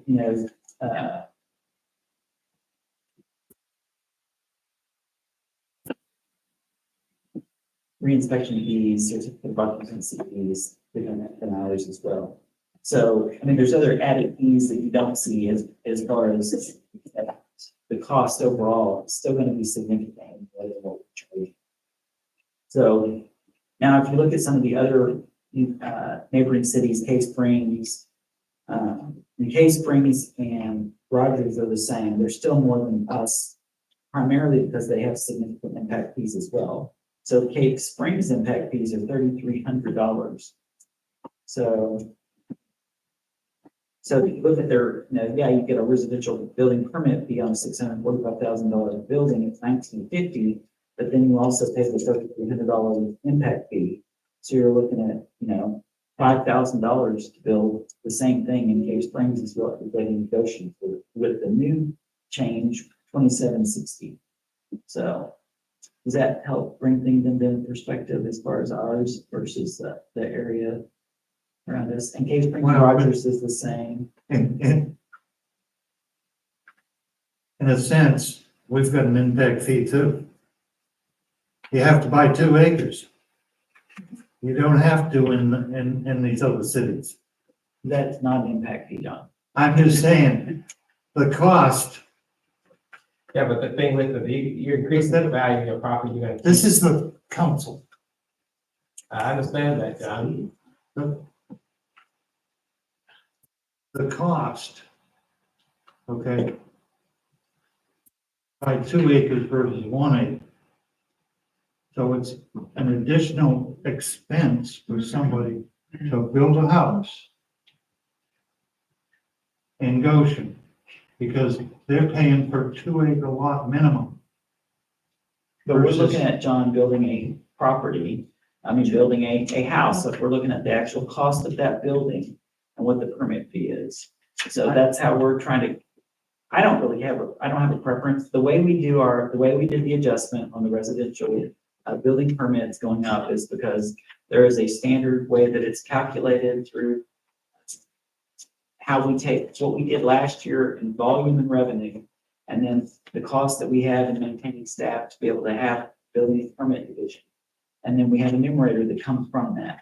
And that's how these increases came in. That was the only reason we did the increases, because we go back annually and look at that number, and that's where these come from. And we were, at that point, adjusting for that number. We don't have to do it. It's up to you guys. I'm just saying that's how that number came about.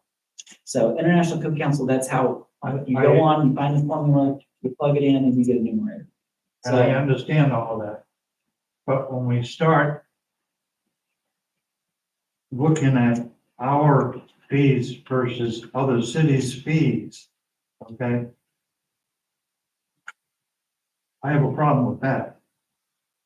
And the fact that 2 acres versus 1 acre, or 2 acres versus a quarter of an acre, or a half acre. That person, okay, to buy that land and build that house is gonna have more expense for land here versus someplace I'm else. gonna respectfully disagree, because the price per acre of property in Goshen versus the price per acre of property in Fayetteville is significantly different. You're gonna get much less for I'm the same not, amount of price in Fayetteville as you get in Goshen. So I'm just gonna have to disagree. So, and I'm not basing it on what the property value is, I'm basing it on what the structure that you're putting there, that you're asking for a permit to put a building on that property. Whether it's 2 acres or half acre or quarter acre, it's the building that you put in there. You're not getting a permit for the lot, you're getting a permit for the structure. As comparison with the Elkins, and I believe that came up on 9/29/57. And then Westport was 11/38/69, just as a comparison. So I personally, from what I've seen, there's some of the communities such as Fayetteville, Springdale has been more impact fee associated with the big line, and I think that the water line that's being put in now, you're getting hit for a significant amount of dollars for the water meter specifically. Right? Tiny Towns is in there as well. So anyway, there's some other things impacting those fees. Fireworks permit, it's not even, it's on board. Isn't fireworks permit, location, $50, is that, what is that? That's outside for special events, like weddings or something like that. It's outside 4th of July, yes. New Year's, yeah.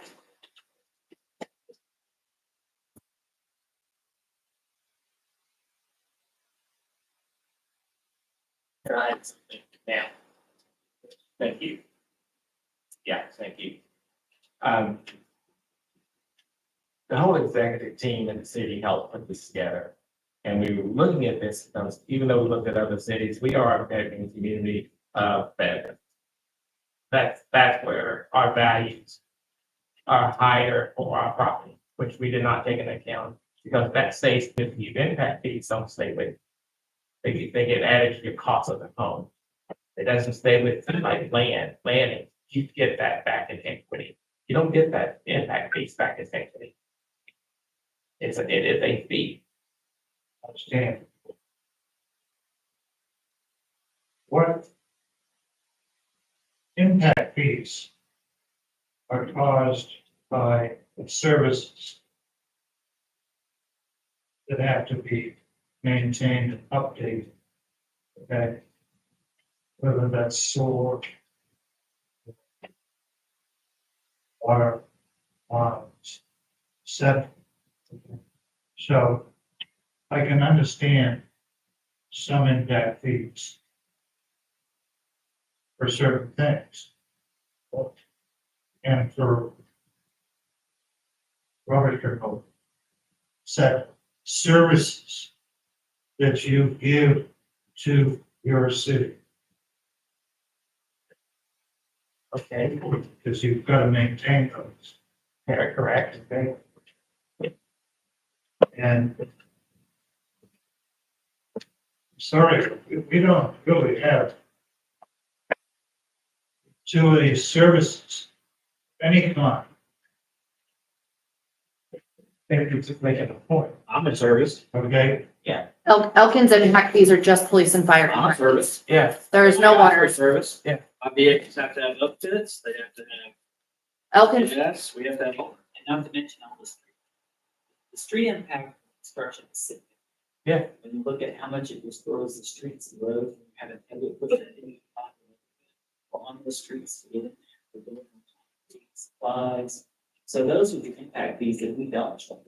What we can do with an impact fees is all new construction, if we have a definite impact on infrastructure. Or we can just raise our permit fees. And stay pretty much in line with where they able to adjust their permit fees. I mean, I'd rather not do impact. Fees. There is some litigation that's been present in other cities about impact fees. Whether or not, so we should be charging impact fees, this should be. So I'd rather stay away from those. Stay in line with what ICC code identifies as the numerator for how we adjust our impact fees. Again, you guys out, but I mean, I'm just trying to say, you know, I don't wanna, in 4 years' time, to go back and raise permit fees astronomically because we've not stayed up a little bit. And now we're so far behind that we did. just the fees. Not saying that at all. Well, we don't need to compare in that case and everything else. Services that these communities pay. That the city supplies. Here we do supply We do. services. Well, I mean, the maintenance department that we have, they work nonstop, that they have so many projects that they can't keep up on all the projects that you've done. Just to do it. It's just a constant array of this next project, this next project, this next thing needs to be done. Streets, probably all the street. That we have, we just don't have to budget for it. And try and prioritize it, but again, that's all we can do at this time, prioritize what's the worst that we can take care of and try to find out how we can make a little bit extra funding service for that. That's my only goal. So I'll do what you guys tell me about. Yeah, I just wanted to see if we could do some clarification on the swimming pool permits, because the last sentence there is kind of convoluted or a little difficult to understand, so I just wrote something up to maybe make that a little clearer. Because the last sentence says, for swimming pools, construction value between $50,000 and $1, and then every $50,000 and $1 current value dollars in addition per dollar. So just reading that didn't initially make sense to me until I read the example. So maybe instead of that, say for swimming pools with construction value greater than $50,000, every $50,000 holds the permit value of $260, and each $1,000 value above a $50,000 multiple holds a permit value. however, when I started this, it was literally like, this is how we charge fees, and I gave it to Russell and Jerry to present to you, so that it was a list of fees. Yeah. I didn't mean for this particular document to become like the final one. So I absolutely don't disagree that some of it can be confusing. To make that clearer, it's actually saying, just reading it, it didn't quite make sense. Yeah, so, you know, example, I see where you're going, but that sentence doesn't Right. exactly say that. Good point. Yeah. Yeah.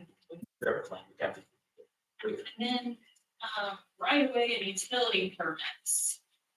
I guess I'm unclear, so these right of way and utility permits, are they supposed to be done for any and every right of way that's ever put in for the city? It's like, you know, if you decide to get power run to your new property and it's gonna go across somebody else's property, and that's something that the electric company handles. You know, and they do it, they get the right of way to do that. So again, is that, So this is if it goes through a city right of way. so if it goes there, so we need to clarify that too, because this makes it sound like it goes. Right now, it's just called a right of way permit. That was something that was adopted when Russell took office, when we started working. So it's just called a right of way permit. We've issued one, I mean, it's really almost city. but it's the city right of way, correct? Wait a minute. Yeah, it's the city right of way. City. Streets. And this is what Lacey presented in her defense, this is what was there Yeah. for. So, so she didn't intend to get that off. This is what she had for. I would think.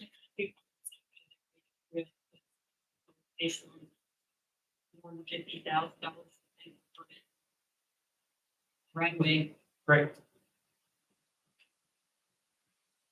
The way that Brian established this as an ordinance that that we have, we set a resolution that do an ordinance that you.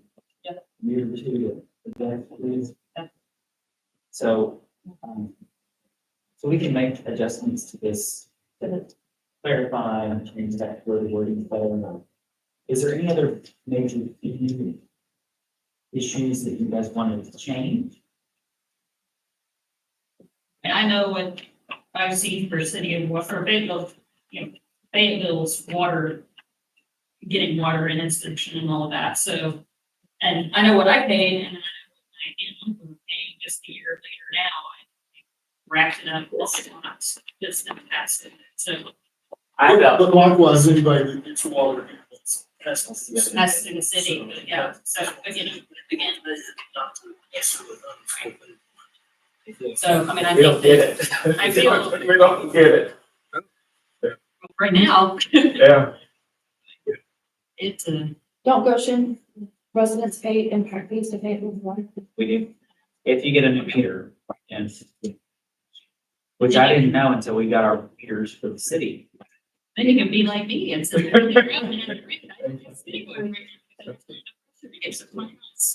Oh, it is. So I'm back on my stinky social water right now. Yeah. There's Oh, my. pressure to which I already had a booster on it. But pressure booster is like there's no water to suck. It's just, fix that. Yes. I'm not to see if it'll the next few days now that it rained. Yeah. Myself, like, See the water in place. you'll be able to. Russell, do you want me to bring you this one? I think yours keeps dying. Do you want to update this with Paula's recommendations and any other recommendations that the council has, and then we can bring it back for next meeting?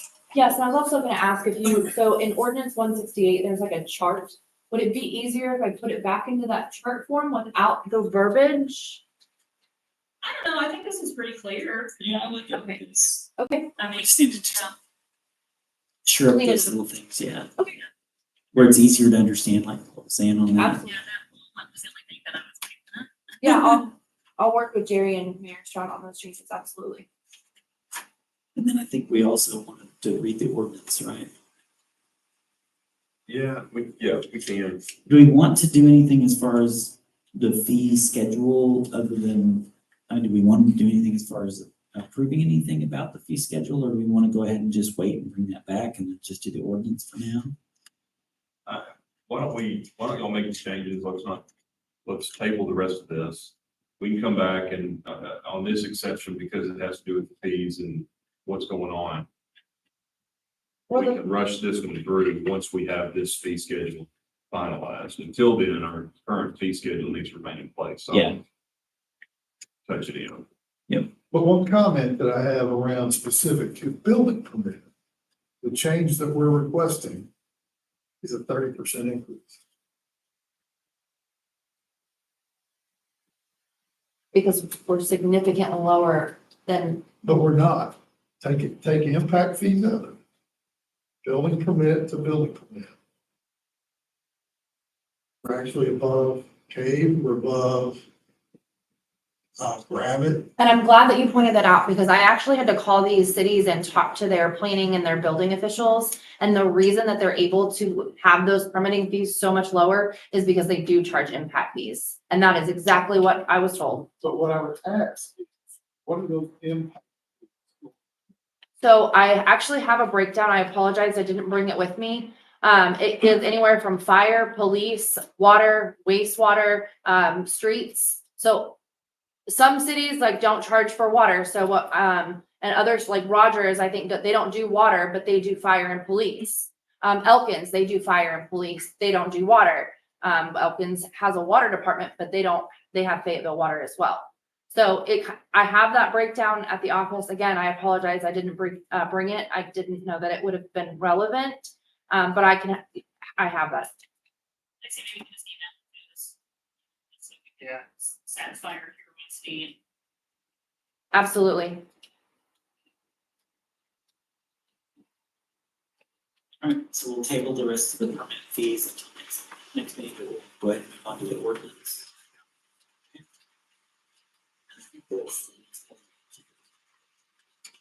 The ordinance. And we can read this for a first reading if y'all want to. All this does is it repeals the recent ordinance that we have on file with the fee schedule. And then it allows you all to adopt new fee schedules as needed by resolution. Yeah. Make a motion to read in title only. Second. Okay, so we have a motion to read title only for the second. Any public comment before we vote on that?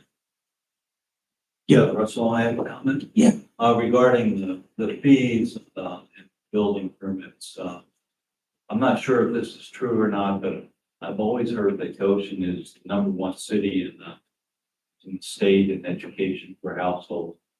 #1 in the state as far as the city, as far as income per household, Not #1 for income, but our property values are #1 in the state. property values. And I've been a resident here for on and off for 20 years. And permit fees several times over those. And we should not be the lowest, we should be the highest in the standard in the state. We are providing all of those services without some of the baggage that goes along with this managing those services for all the people here. And the people that are sitting in this room as residents, building permit isn't affecting us necessarily. It's affecting anybody that wants to come and move here and build a house. And that's, and in the scheme of things on a 600 or 800,000 or $1 million house or whatever, it's nothing. We should be the highest. Nobody's not gonna move here because they have to buy 2 acres and they have to pay the highest building. They're not even gonna notice it. Now, I think for residents that are here, I think that the building that we're going to be doing on our properties, and for the most part, I think there should be some clause in there for if you're adding on to your place or something, that your building fees aren't as high. You know, and those people that then are residents here for a while, they then are allowed to do that. I think as far as impact fees go, I know when Dollar General and all of that came, and even water before that. There was discussions about the impact that they have on slowing the traffic down on Highway 45 because of access. That's another impact that we all suffer as current residents. That's going to get worse. The dirt, the gravel, all the construction stuff is a major factor. The increase in trucks coming up and down 45 with engine brakes is another factor. That's an impact to all of us here. And I think we need to be not the lowest on impact fees. We need to be getting what is due so that we can make sure that we can oversee where our water is coming from so that we don't have to have pumps and wells. I think it's crazy. Every time the rivers are full every spring and by summer they get empty, everything east of Fayetteville has to be restricted on water usage. I think that's crazy. I think we should use some of the funds that we get from building permits by getting the most out of everybody that's new in town. And a little bit from those that are building, and use some of those funds to make sure that we're gonna get water. And if we have to get our own water, and we can supply that to our people. So I think that council needs to look again at the fees that were charged. I've looked at it years ago and found out we're not charging nearly enough. We don't have enough staff to even look at some of the construction that continues to go on. When is a new construction no longer a new construction? I don't know, but I know some new places that just continue to construct. You know, and who's following up on all of that to make sure those people are paying? Again, they're all future residents or will be residents because they're building, you know, but heck, you know, they have to pay the price to get in Goshen at this point in time. Thank you, Mr. Callahan, Chris Callahan. Any other public comment before we do our roll call vote? I just want to go that I completely disagree. Making people pay the most. Respectfully disagree. I think that our fees need to be low. I didn't hear a word you said. I think that our fees need to be low. I think that we don't need to be the highest. That shouldn't be our goal. Our goal shouldn't be to charge people that are moving in the most that we can. You know, we're a community, and the people that are moving in are going to be your neighbor, and we need to treat them how we need to be treated. And I think about one day my daughter is going to want to build in Goshen. I want to keep costs as low as possible.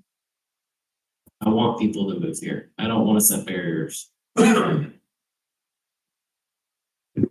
respectfully disagree. There's no barriers to moving here today.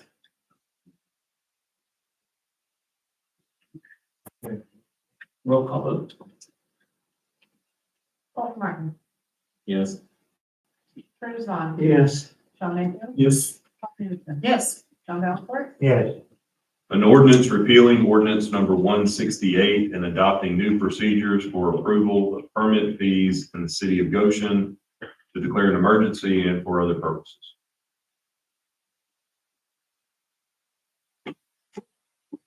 Motion to approve first reading? Second. So a motion to approve the first reading in the second. Any other public comment before we do roll call vote on that? All right. Roll call vote.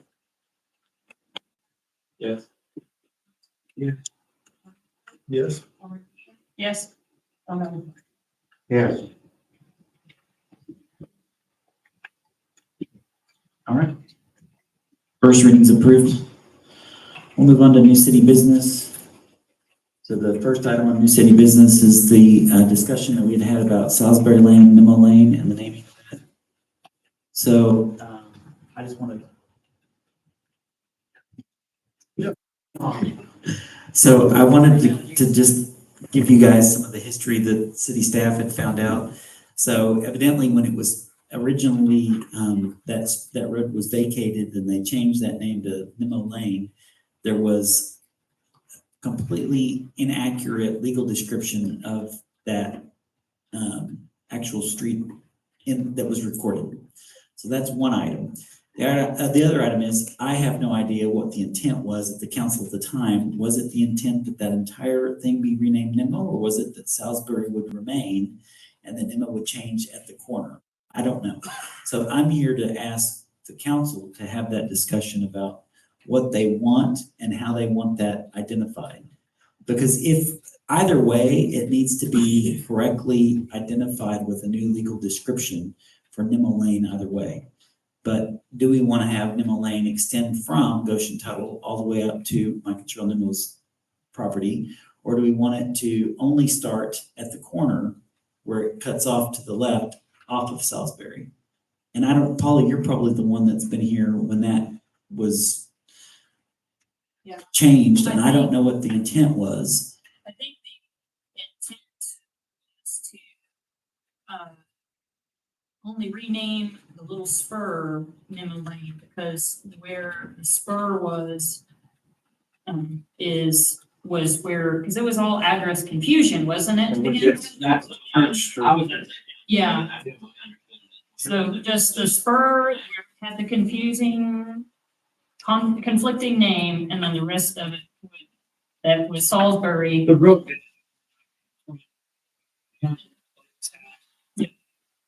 Was unmaintained. It technically was a city street, which used to be, I think, the South Church Street, which connected to the road. It's now the Suggs paved road that goes up to their house. So that was all one. Yeah, it was the old original. Point of it was that that was not road that anybody, any citizen of Goshen was using. And So at the time, yeah, Salisbury was still a street that was recognized as a city street. put the abandonment line from that point further in towards the Hunt property, you know, that line was where we abandoned because, you know, again, that wasn't, citizens weren't using it, and it was something that we didn't want to have to maintain. As I understand it. So, but that was, yeah, I think Jason, yeah, I think, yeah, it was the spur where there was naming confusion.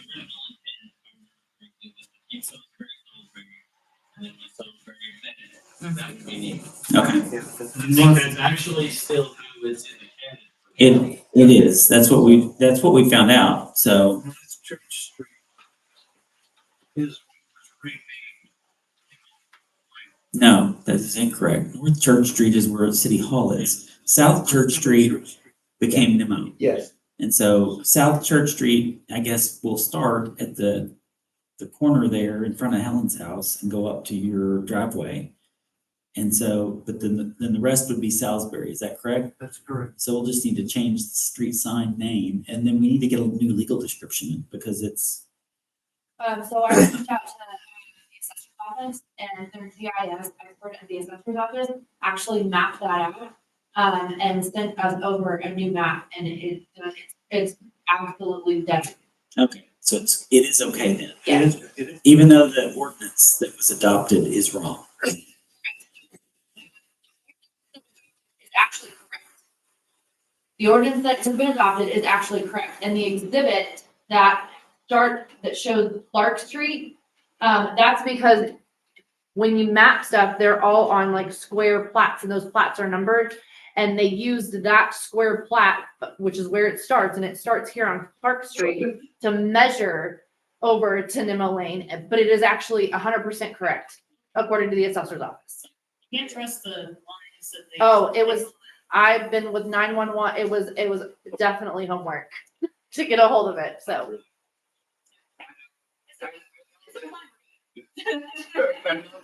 The person responsible at the time to do this was Max. Okay? And I guess he had some conversation with you like as well. We did. We were having problems. And he bulldozed or whatever in the land. Dumped a couple of them, stone up there, or whatever. Yes. And the closure was brought on by Mrs. Hunt. They had no use for that road going across their field. Nobody ever drove there. So they put a gate in. Where on to the portion where their land, her land, was on both sides of it. And that's where that gate. But the city no longer. Yes. They vacated it. The discussion was, I wasn't clear by the last meeting whether or not the intent of the council when they vacated that road was it to name Nemo all the way to Goshen Tunnel, or was it just to the corner? That was the question. And so Lacey did the research to find out well, what does it say in GIS? What did it say on the ordinance? And what is it really supposed to be? It is supposed to be Salisbury, which will go from Goshen Tuttle up to the gate. That's correct. And then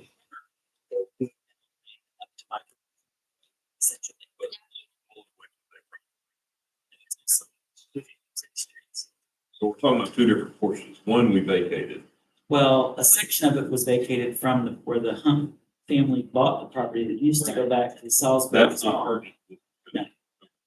That's what was confusing me while we were talking about this ordinance. Where there's a Where it gate. was vacated. And I didn't know what the intent had been at the time. And Right, I didn't wanna like take down the no lane sign and move it if it wasn't the intent for it to have been, to remain Salisbury. When I asked. Yeah, cause and I thought that it was Nemo before the sign went back up. Didn't we just replace it with the same sign? No, No. Salisbury. It said Salisbury before. baseball. I'm mistaken. Yeah, I know where it needs to go now. That was the question. What I'm saying is, there's still a minimum lane sign. Halfway up Salisbury. Yes. The entrance in the memo. Right? Yes. Okay. Can I confuse things a little bit more? Sure. So the first part, the first section from Goshen Tuttle to the corner, Salisbury Lane, there are no residents there. Just, no, there's not. Just the in and out. Helen Road is on the corner, she's literally on Nemo Lane, she's not on Salisbury. And the Wilsons are on Tuttle. Their address is not Salisbury.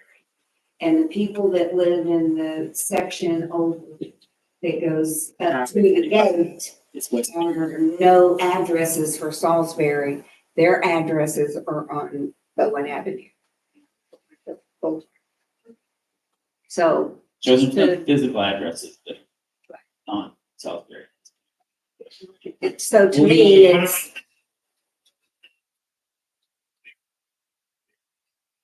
He tore it. That's.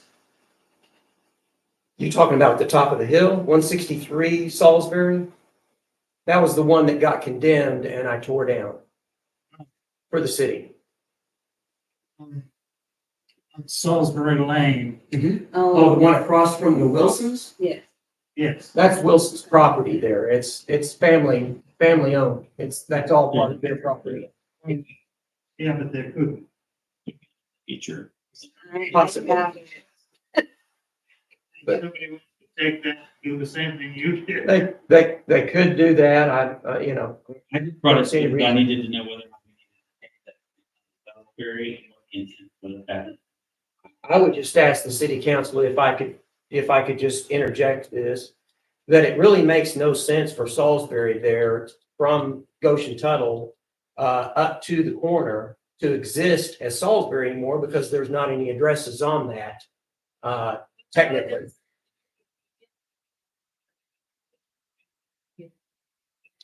Not every. Currently, yeah. Nemo is not on every mapping service. Nemo Lane does not show up on every mapping service. I think part of that too, with stating in the council meeting was, it was the historical fact that Salisbury was a road first at Goshen, so they didn't change.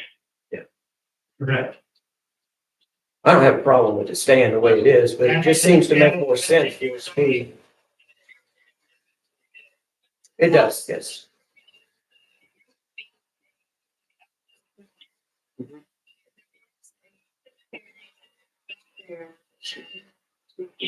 Yeah, we brought that up before. Yeah, we're well aware of that. And people have to. Right, nobody can access it because of the gate, but it's there. It is there. Yes.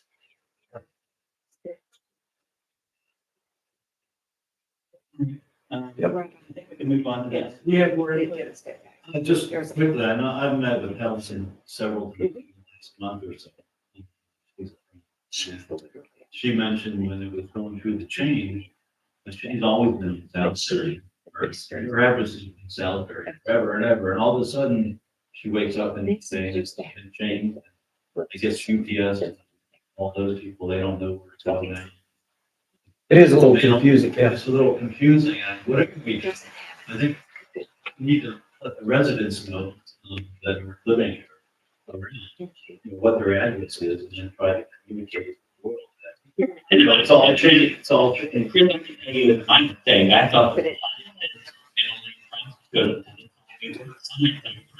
And it wasn't until, I think John brought it to my attention at a council meeting that it said Salisbury. And I was like, what are you talking about?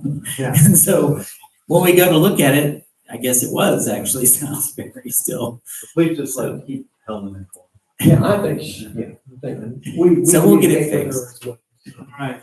So I think we can move on now to the unexpected capital improvements at City Hall.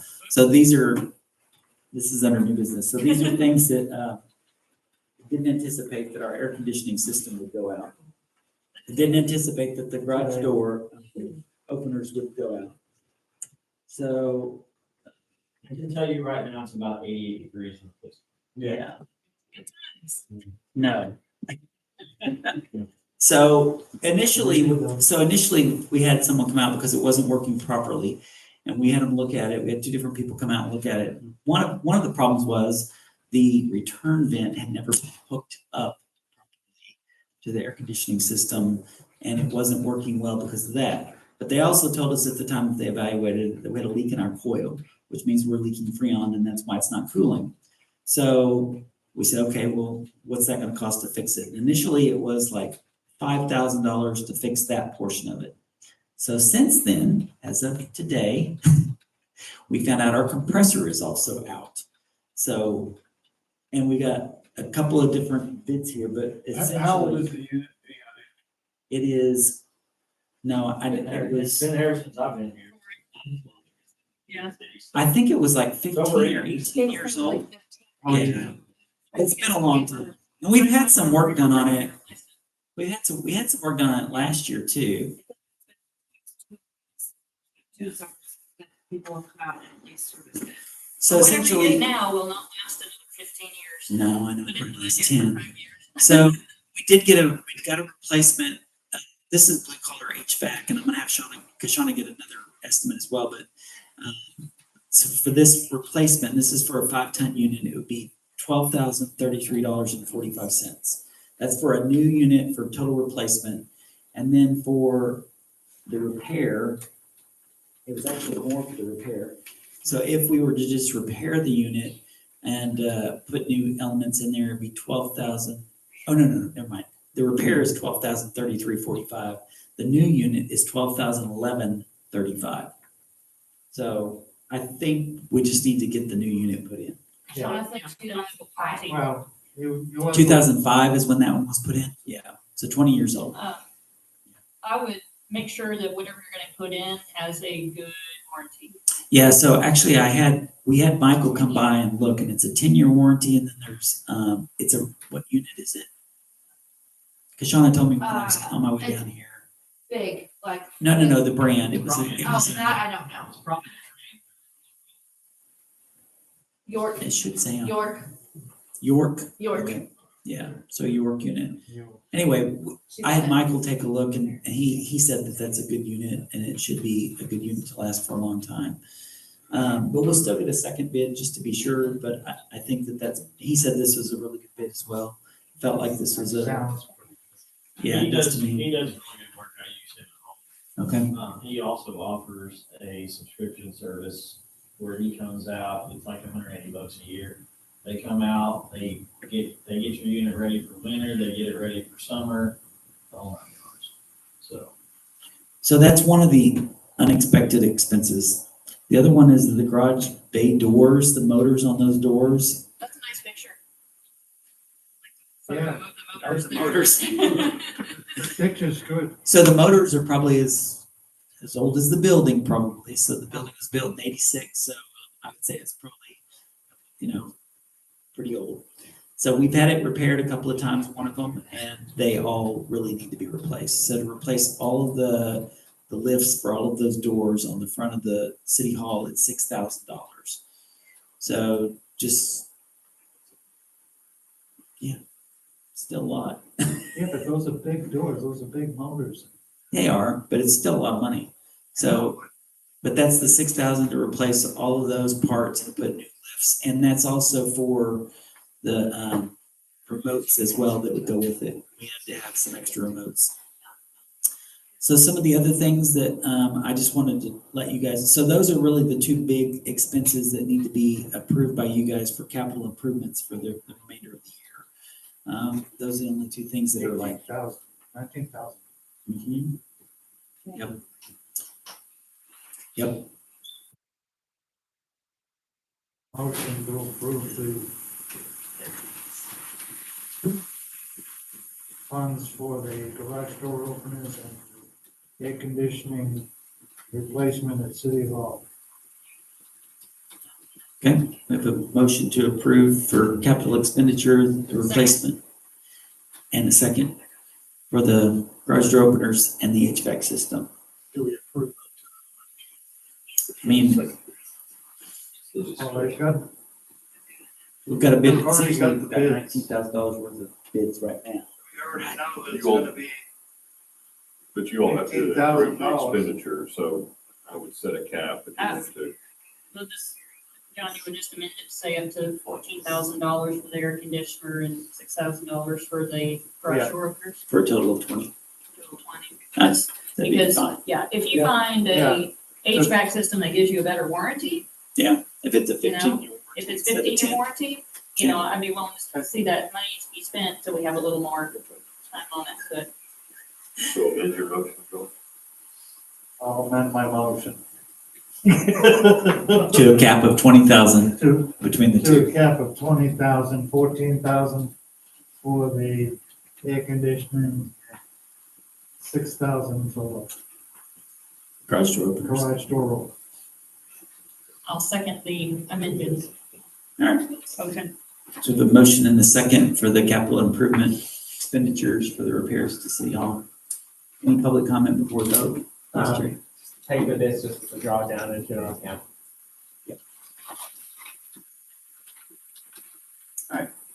All those in favor? Aye. Okay. So some other things I just wanted to bring to your attention though, some things that we are, so that you're aware. So we're getting wayfinding signs. I don't know if you guys know what those are. The wayfinding signs are the signs like we have it, to help give us direction as to where to find City Hall, where to find the community building. So these are gonna be installed along Highway 45 at Blue Springs and then here on Goshen Tuttle, so we can identify where City Hall, community building, South Park entrance, North Park entrance, cemetery. Those are the things that we're getting. And this will come out of the street fund for signage, for street signs. So that's one of the things that I want to let you guys know that we've been working to get those done. Those are going along with the rest of Arkansas planning. And then RDOT already has approved that. The company we work with to do this, they have to get the approval and they've already got the approval as well. And they'll do actual installation and everything.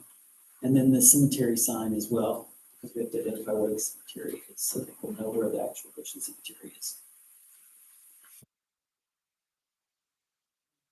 They threw in for free that we get a logo for the front door of the city hall. Oh, nice, for free. Well, after we pay for the signs. So that's one thing I wanted to discuss. And then the other thing, we do have some initially for the grant application for the state park, we were gonna go with the company, CFP, Forest. It's basically a packet for a pavilion.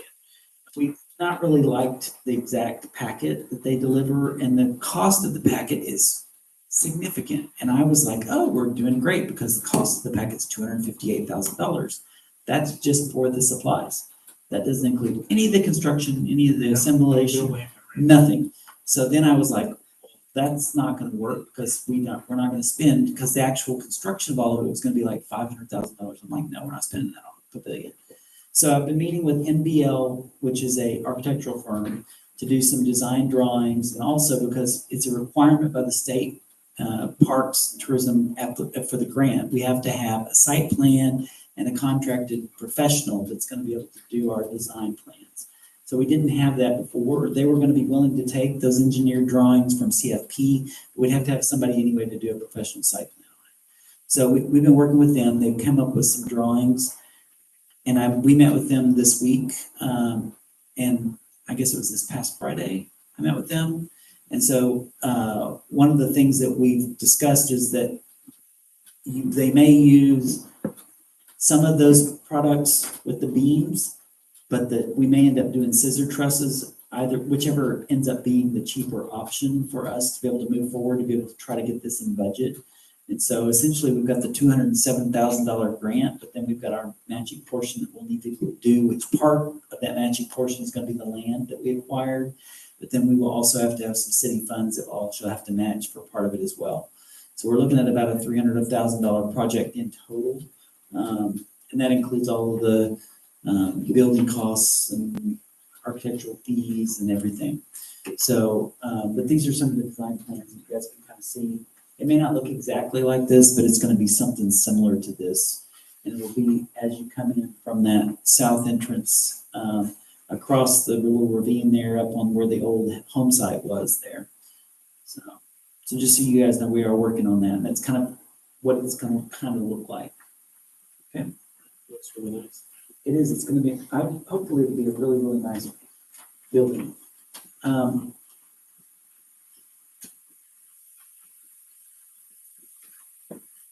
to think if there's any other, like, Yeah, there's one other thing that. we did get I don't know, we've got some other items on the agenda, but as far as other things for the city, the wayfinding signs, community building recording equipment. So we've been looking at how we do AV equipment to be able to do the recordings by, like what we do on YouTube every week or every month. It's hit or miss. Sometimes it ends up being fairly good, but sometimes it's difficult to get a good YouTube recording. So we'd like to, at some point, get AV equipment installed in the ceiling where we come in and we turn it on. We don't have to have the mics here. They can drop, I guess there's some sort of system where they have the mics kind of in the ceiling where it picks up our voice. We don't have to talk into this, and you can hear it much more clearly, and it goes to the audiovisual equipment. You just come in, turn it on, and it's all ready to go. Yeah. Well, with the mics though, I know you said drop from the ceiling, but if we don't have speakers to project out to the audience or to the folks there, they still. These would be integrated into speakers on the thing. Yeah, so that's part of it, and we, in the ceiling, sorry, not on the wall. Yeah, so the speakers would be in the ceiling and it would project that through the back of the building. Now, initially, they've gotten some estimates. It's anywhere between $6,000 and $10,000 for that whole installation. We don't know yet because they haven't called us back. So we haven't been able to actually meet with the people that we've called to try to get them to come out. They've given us an initial, quote on what they thought the cost would be, but we haven't actually had them out here. So just something to think about that we're looking to do either later this year, or early next year, probably early next year. The 20-foot trailer was picked up. The total cost on that trailer was $2,950. We did add a spare tire to that, which was an additional, I think, $125. $150, okay. So it brought it to $3,100 total. And I haven't seen the trailer, Mike. Nice. It's nice, yeah, it's heavy duty trailer. Good. Yeah, it's got breakaway system on it, so, it breaks away, it put the brakes on. That's a good addition to it as well, but yeah, it's nice heavy duty. And they picked that up today. And it has ramps on it, so. Yep. And I'm glad we got the 20-foot instead of the 18-foot because you cannot fit our side-by-side and a mower on an 18-foot trailer. And I only know that because they borrow mine all the time now to transport equipment. And they went to go pick up the side-by-side and then go pick up the mower and it wouldn't fit. So with the 20-footer, it will. So it'll be the perfect size to be able to accommodate both of those if need to be taken in for service. Bungee cord back. The other thing we need to talk about is cities are required to switch over to the .gov domain, and we're in the process of that. We need to have that completed by 2026 because Sean is working on that now. So our new domain would be cityofgoshenar.gov. Or is it goshenar.gov? I think it's goshenar.gov. I'm not, I thought it was city of Goshen AR.gov, but it might be Goshen AR.gov if. But our domain will change to .gov, and I guess that they somehow seamlessly transition that so that if someone goes to the city of GoshenAR.net, that it'll go over to the .gov site for a duration of time until that transition is complete. So just some things that for you guys to know. Also, the south entrance and the community building rocks that we had purchased, and then the engraving, those will be ready. Hopefully before the next meeting, they'll be installed. And so there'll be the rock sign that says Goshen Historical Community Building, and then the south entrance, sort of like the north entrance rock that's there. Those will all be done and installed.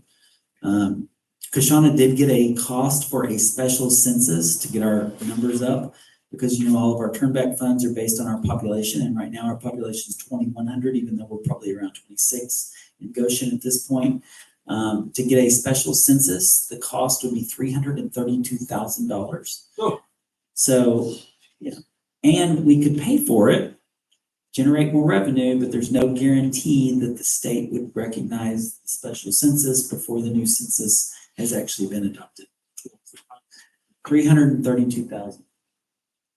So $332,000 to get a special census. Yes. The other thing we want to let you know is that we're looking to do some upgrades to the websites. And Jerry's going to be meeting with the website designer that works for the city of Johnson to try to adjust ours. Right now, Lacey's done an amazing job working with Wix, but Wix is not really the type of website program that makes it easy to work and adjust things easily and quickly. So, and that's really not her specialty, even though she's done a great job getting ours better than it ever was before. We really want to try to bring that forward so that we can have our website maintained a little easier. So we'll have you guys look at some options once we get that going. And then again, you guys have seen those pavilion designs, and I can send those out to you guys as well, some of the pictures from the pavilion. Most of the things he's talking about is going to be proposed in the 2026 budget. Current. Yeah, I just want to make you guys aware of like things that are going on. 27. 26. Well, one of the requests is that I make sure you guys are updated on projects that we've got going on, and things that we're doing. And I just want you guys to make sure you know where we are with things. Cause Shauna sent a text message, she said, God, he's flying, cause you're going through everything so fastly, but, first bid on the audio, yes, they've been out to look, is 5,900, and it is GoshenAR.gov. Goshen.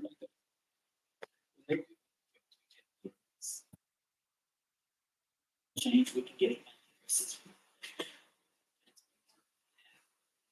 That's an initial cost. Those are all to our, we could do that now.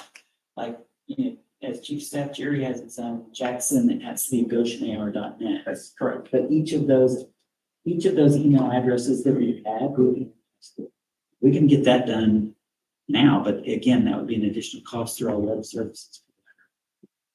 What's the cost? I could have Kashawn find out. We could go $50. Yeah. I mean, it's nice because then you're all on Outlook, whether it's on Outlook account with that city address. Literally have to. It's not about the end of the Email, go. I know. That we can, but we can definitely, Cause Shauna said there's no cost that she's aware of, no cost. No cause that she's aware. for the email addresses. Have her check, because I think we need to check with our. She said it's just working with GoDaddy for the change, but she's. Huh? She's listening, John. But we're talking about. She said no cost that I'm aware of. So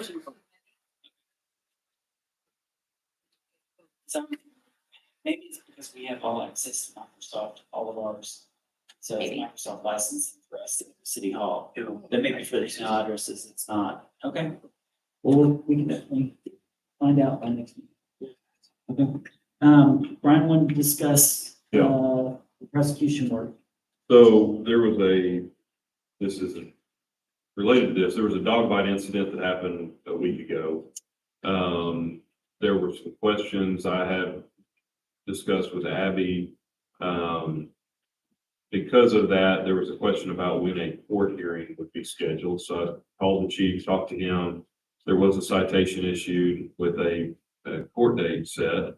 It wasn't criminal, it's just part of our code or ordinance. And so I called Charles Dwell, who's assistant prosecutor, deputy prosecutor at the county prosecutor's office, who prosecutes all of our cases out here, to ask him if he was going to handle that. And that prompted a conversation with him, which apparently I think he'd been wanting to have with me for some time, which was him wondering why he prosecutes our cases. And I said, Charles, I don't know. I said, that was happening long before I came along. And he proceeded to tell me that he's asked around. There's no legal basis for the county prosecuting our cases. We are the only city in Washington County where they prosecute our cases. And the impression I got at the end of that conversation, and I told him I was going to visit with you all, but I think we may be looking towards me as city attorney taking on that role here before too long. This one incident that I called him about, he's going to handle that. That's a court date later this month. I talked to the chief. I think our cases are heard one day a month in Elkins District Court. So if this is what ends up happening, it would be one day a month in court. I don't know the ins and outs of how long. I know she has a pretty busy docket there on those days. Do you know how long our It cases? depends on her document. Yeah. So And so it also depends on how many of them flee out. Sure. You know, I mean, a lot of ours. We have, it's really bothering. I'm not. Yeah. So I think a lot of our stuff is getting just kind of shoved into the book, dismissed. But when I was with Elkins, we were in court all the time. Yeah. Well, so my brother, who has sat in for me at different times, but he handles the city of Greenwood work and he prosecutes in Greenwood. He also has criminal court, one day a month. But there, he said that docket is a lot lighter than what the Elkins docket would be. So I don't know what to tell you all to anticipate time-wise. It could be the bulk of a day, one day a month, and then there's discovery that has to go out prior to that, and plea negotiations with anybody that's represented prior to that. I would So at least plan on 4 hours to 8 hours. on I've never really spent there. court, you're talking about in court. I talked to my brother and he said it could be easily an 8-hour day. So I wanted to bring it to y'all's attention. If Charles, picks up the phone tomorrow and says, I'm done, there's really not anything that we can do about that. And There's no fee associated with this, but we aren't paying him anything. That's what I had to do. Uh, We need to get with him on that too, though, because if I'm not mistaken, that was part of our court contract with them. So, Well, I don't, those are different budgets. I know we are paying money to use that court to hear our cases. But I don't think any of that is going to the prosecutor's office. At least that's what Charles. well, the prosecutor's office is definitely getting some. I'm pretty sure. I don't know. I don't know the ins and outs of it. Again, I wanted to bring it to y'all's attention. I anticipate there may be a change forthcoming. And if it happens, obviously I will let you all know, but this was a conversation I had last week, I guess, when this came about. Talked to the chief a little bit about it. It's fine. Everything will be fine as far as procedurally and how we conduct our business. It's going to be a budget issue for you all. That's the main reason I wanted to bring it. I mean, nothing would even change on our end. Right. And in that same thread, though, I do want to discuss that dog bite. One of the things that kind of brought to our attention is we have a contract right now with Washington County Animal Shelter, and it's a kill shelter. And Springdale is not a kill shelter. It's a non-kill shelter. And so I think we're going to have some discussions with whether or not we might be able to change our contract over to Springdale Animal Shelter instead of Washington County.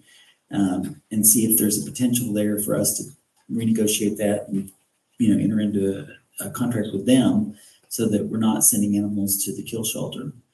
So, and again, the other thing is like, one of the things that came up with this is Washington County it's not something within our contract that they will hold an animal until there's a time that prosecution actually goes forward.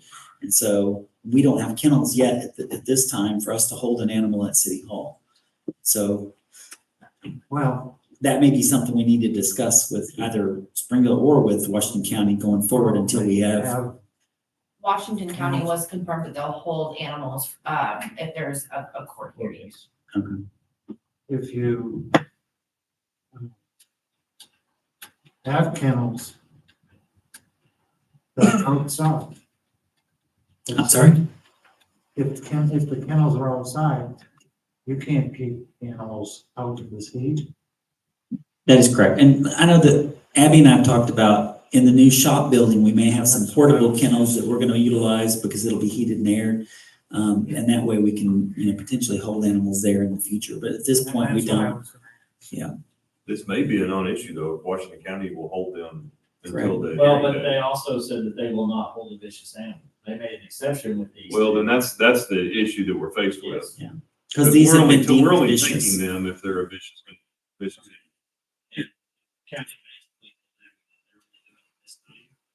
Well, in this incident, the dogs are gone. They released them. But to be in compliance with our ordinance says we cannot euthanize the dog until the court authorizes that to happen. And we have to hold the dog either at the Washington County shelter or a veterinary clinic. And well, the hearing date, the 10 days is their date to appeal. Oh, it come up to be monitored, but we have to hold the dog until the court makes a determination. So we got to find a facility that will do that. And not only that, but we also have to look at what kind of, who pays that? Right. Well, the ordinance says that the owner of the dog is responsible for the fees. And obviously the court can rule on that as well. I think our ordinance is good, but if Washington County is not a facility that will do that, then we have to find a different facility. We've got to amend that portion. Yep. Or have our own. Or have our own. Yeah. And that's why I'm probably gonna go tomorrow and talk to Springdale with Abby to talk about their facility, whether they would hold our animals. Yeah. And they're a no-kill shelter, which is And it's- preferable for us as well. And it's a new shelter, it's a big shelter. Yeah, but again, we don't know if they'll even entertain that. We don't know what the cost would be, but I'm at least gonna entertain that idea to go talk to them and find out. So, because I think it's good to have options and find out what we can do and what we can't do, what we're gonna have to figure out if this happens again in the future. All right, I don't have anything else. Any other reports or things, comments you guys have, council? Make a motion to adjourn. Any public comment before we adjourn? Make a motion to adjourn. Motion is second to adjourn. All those in favor? Aye. So adjourned. So I think waking up.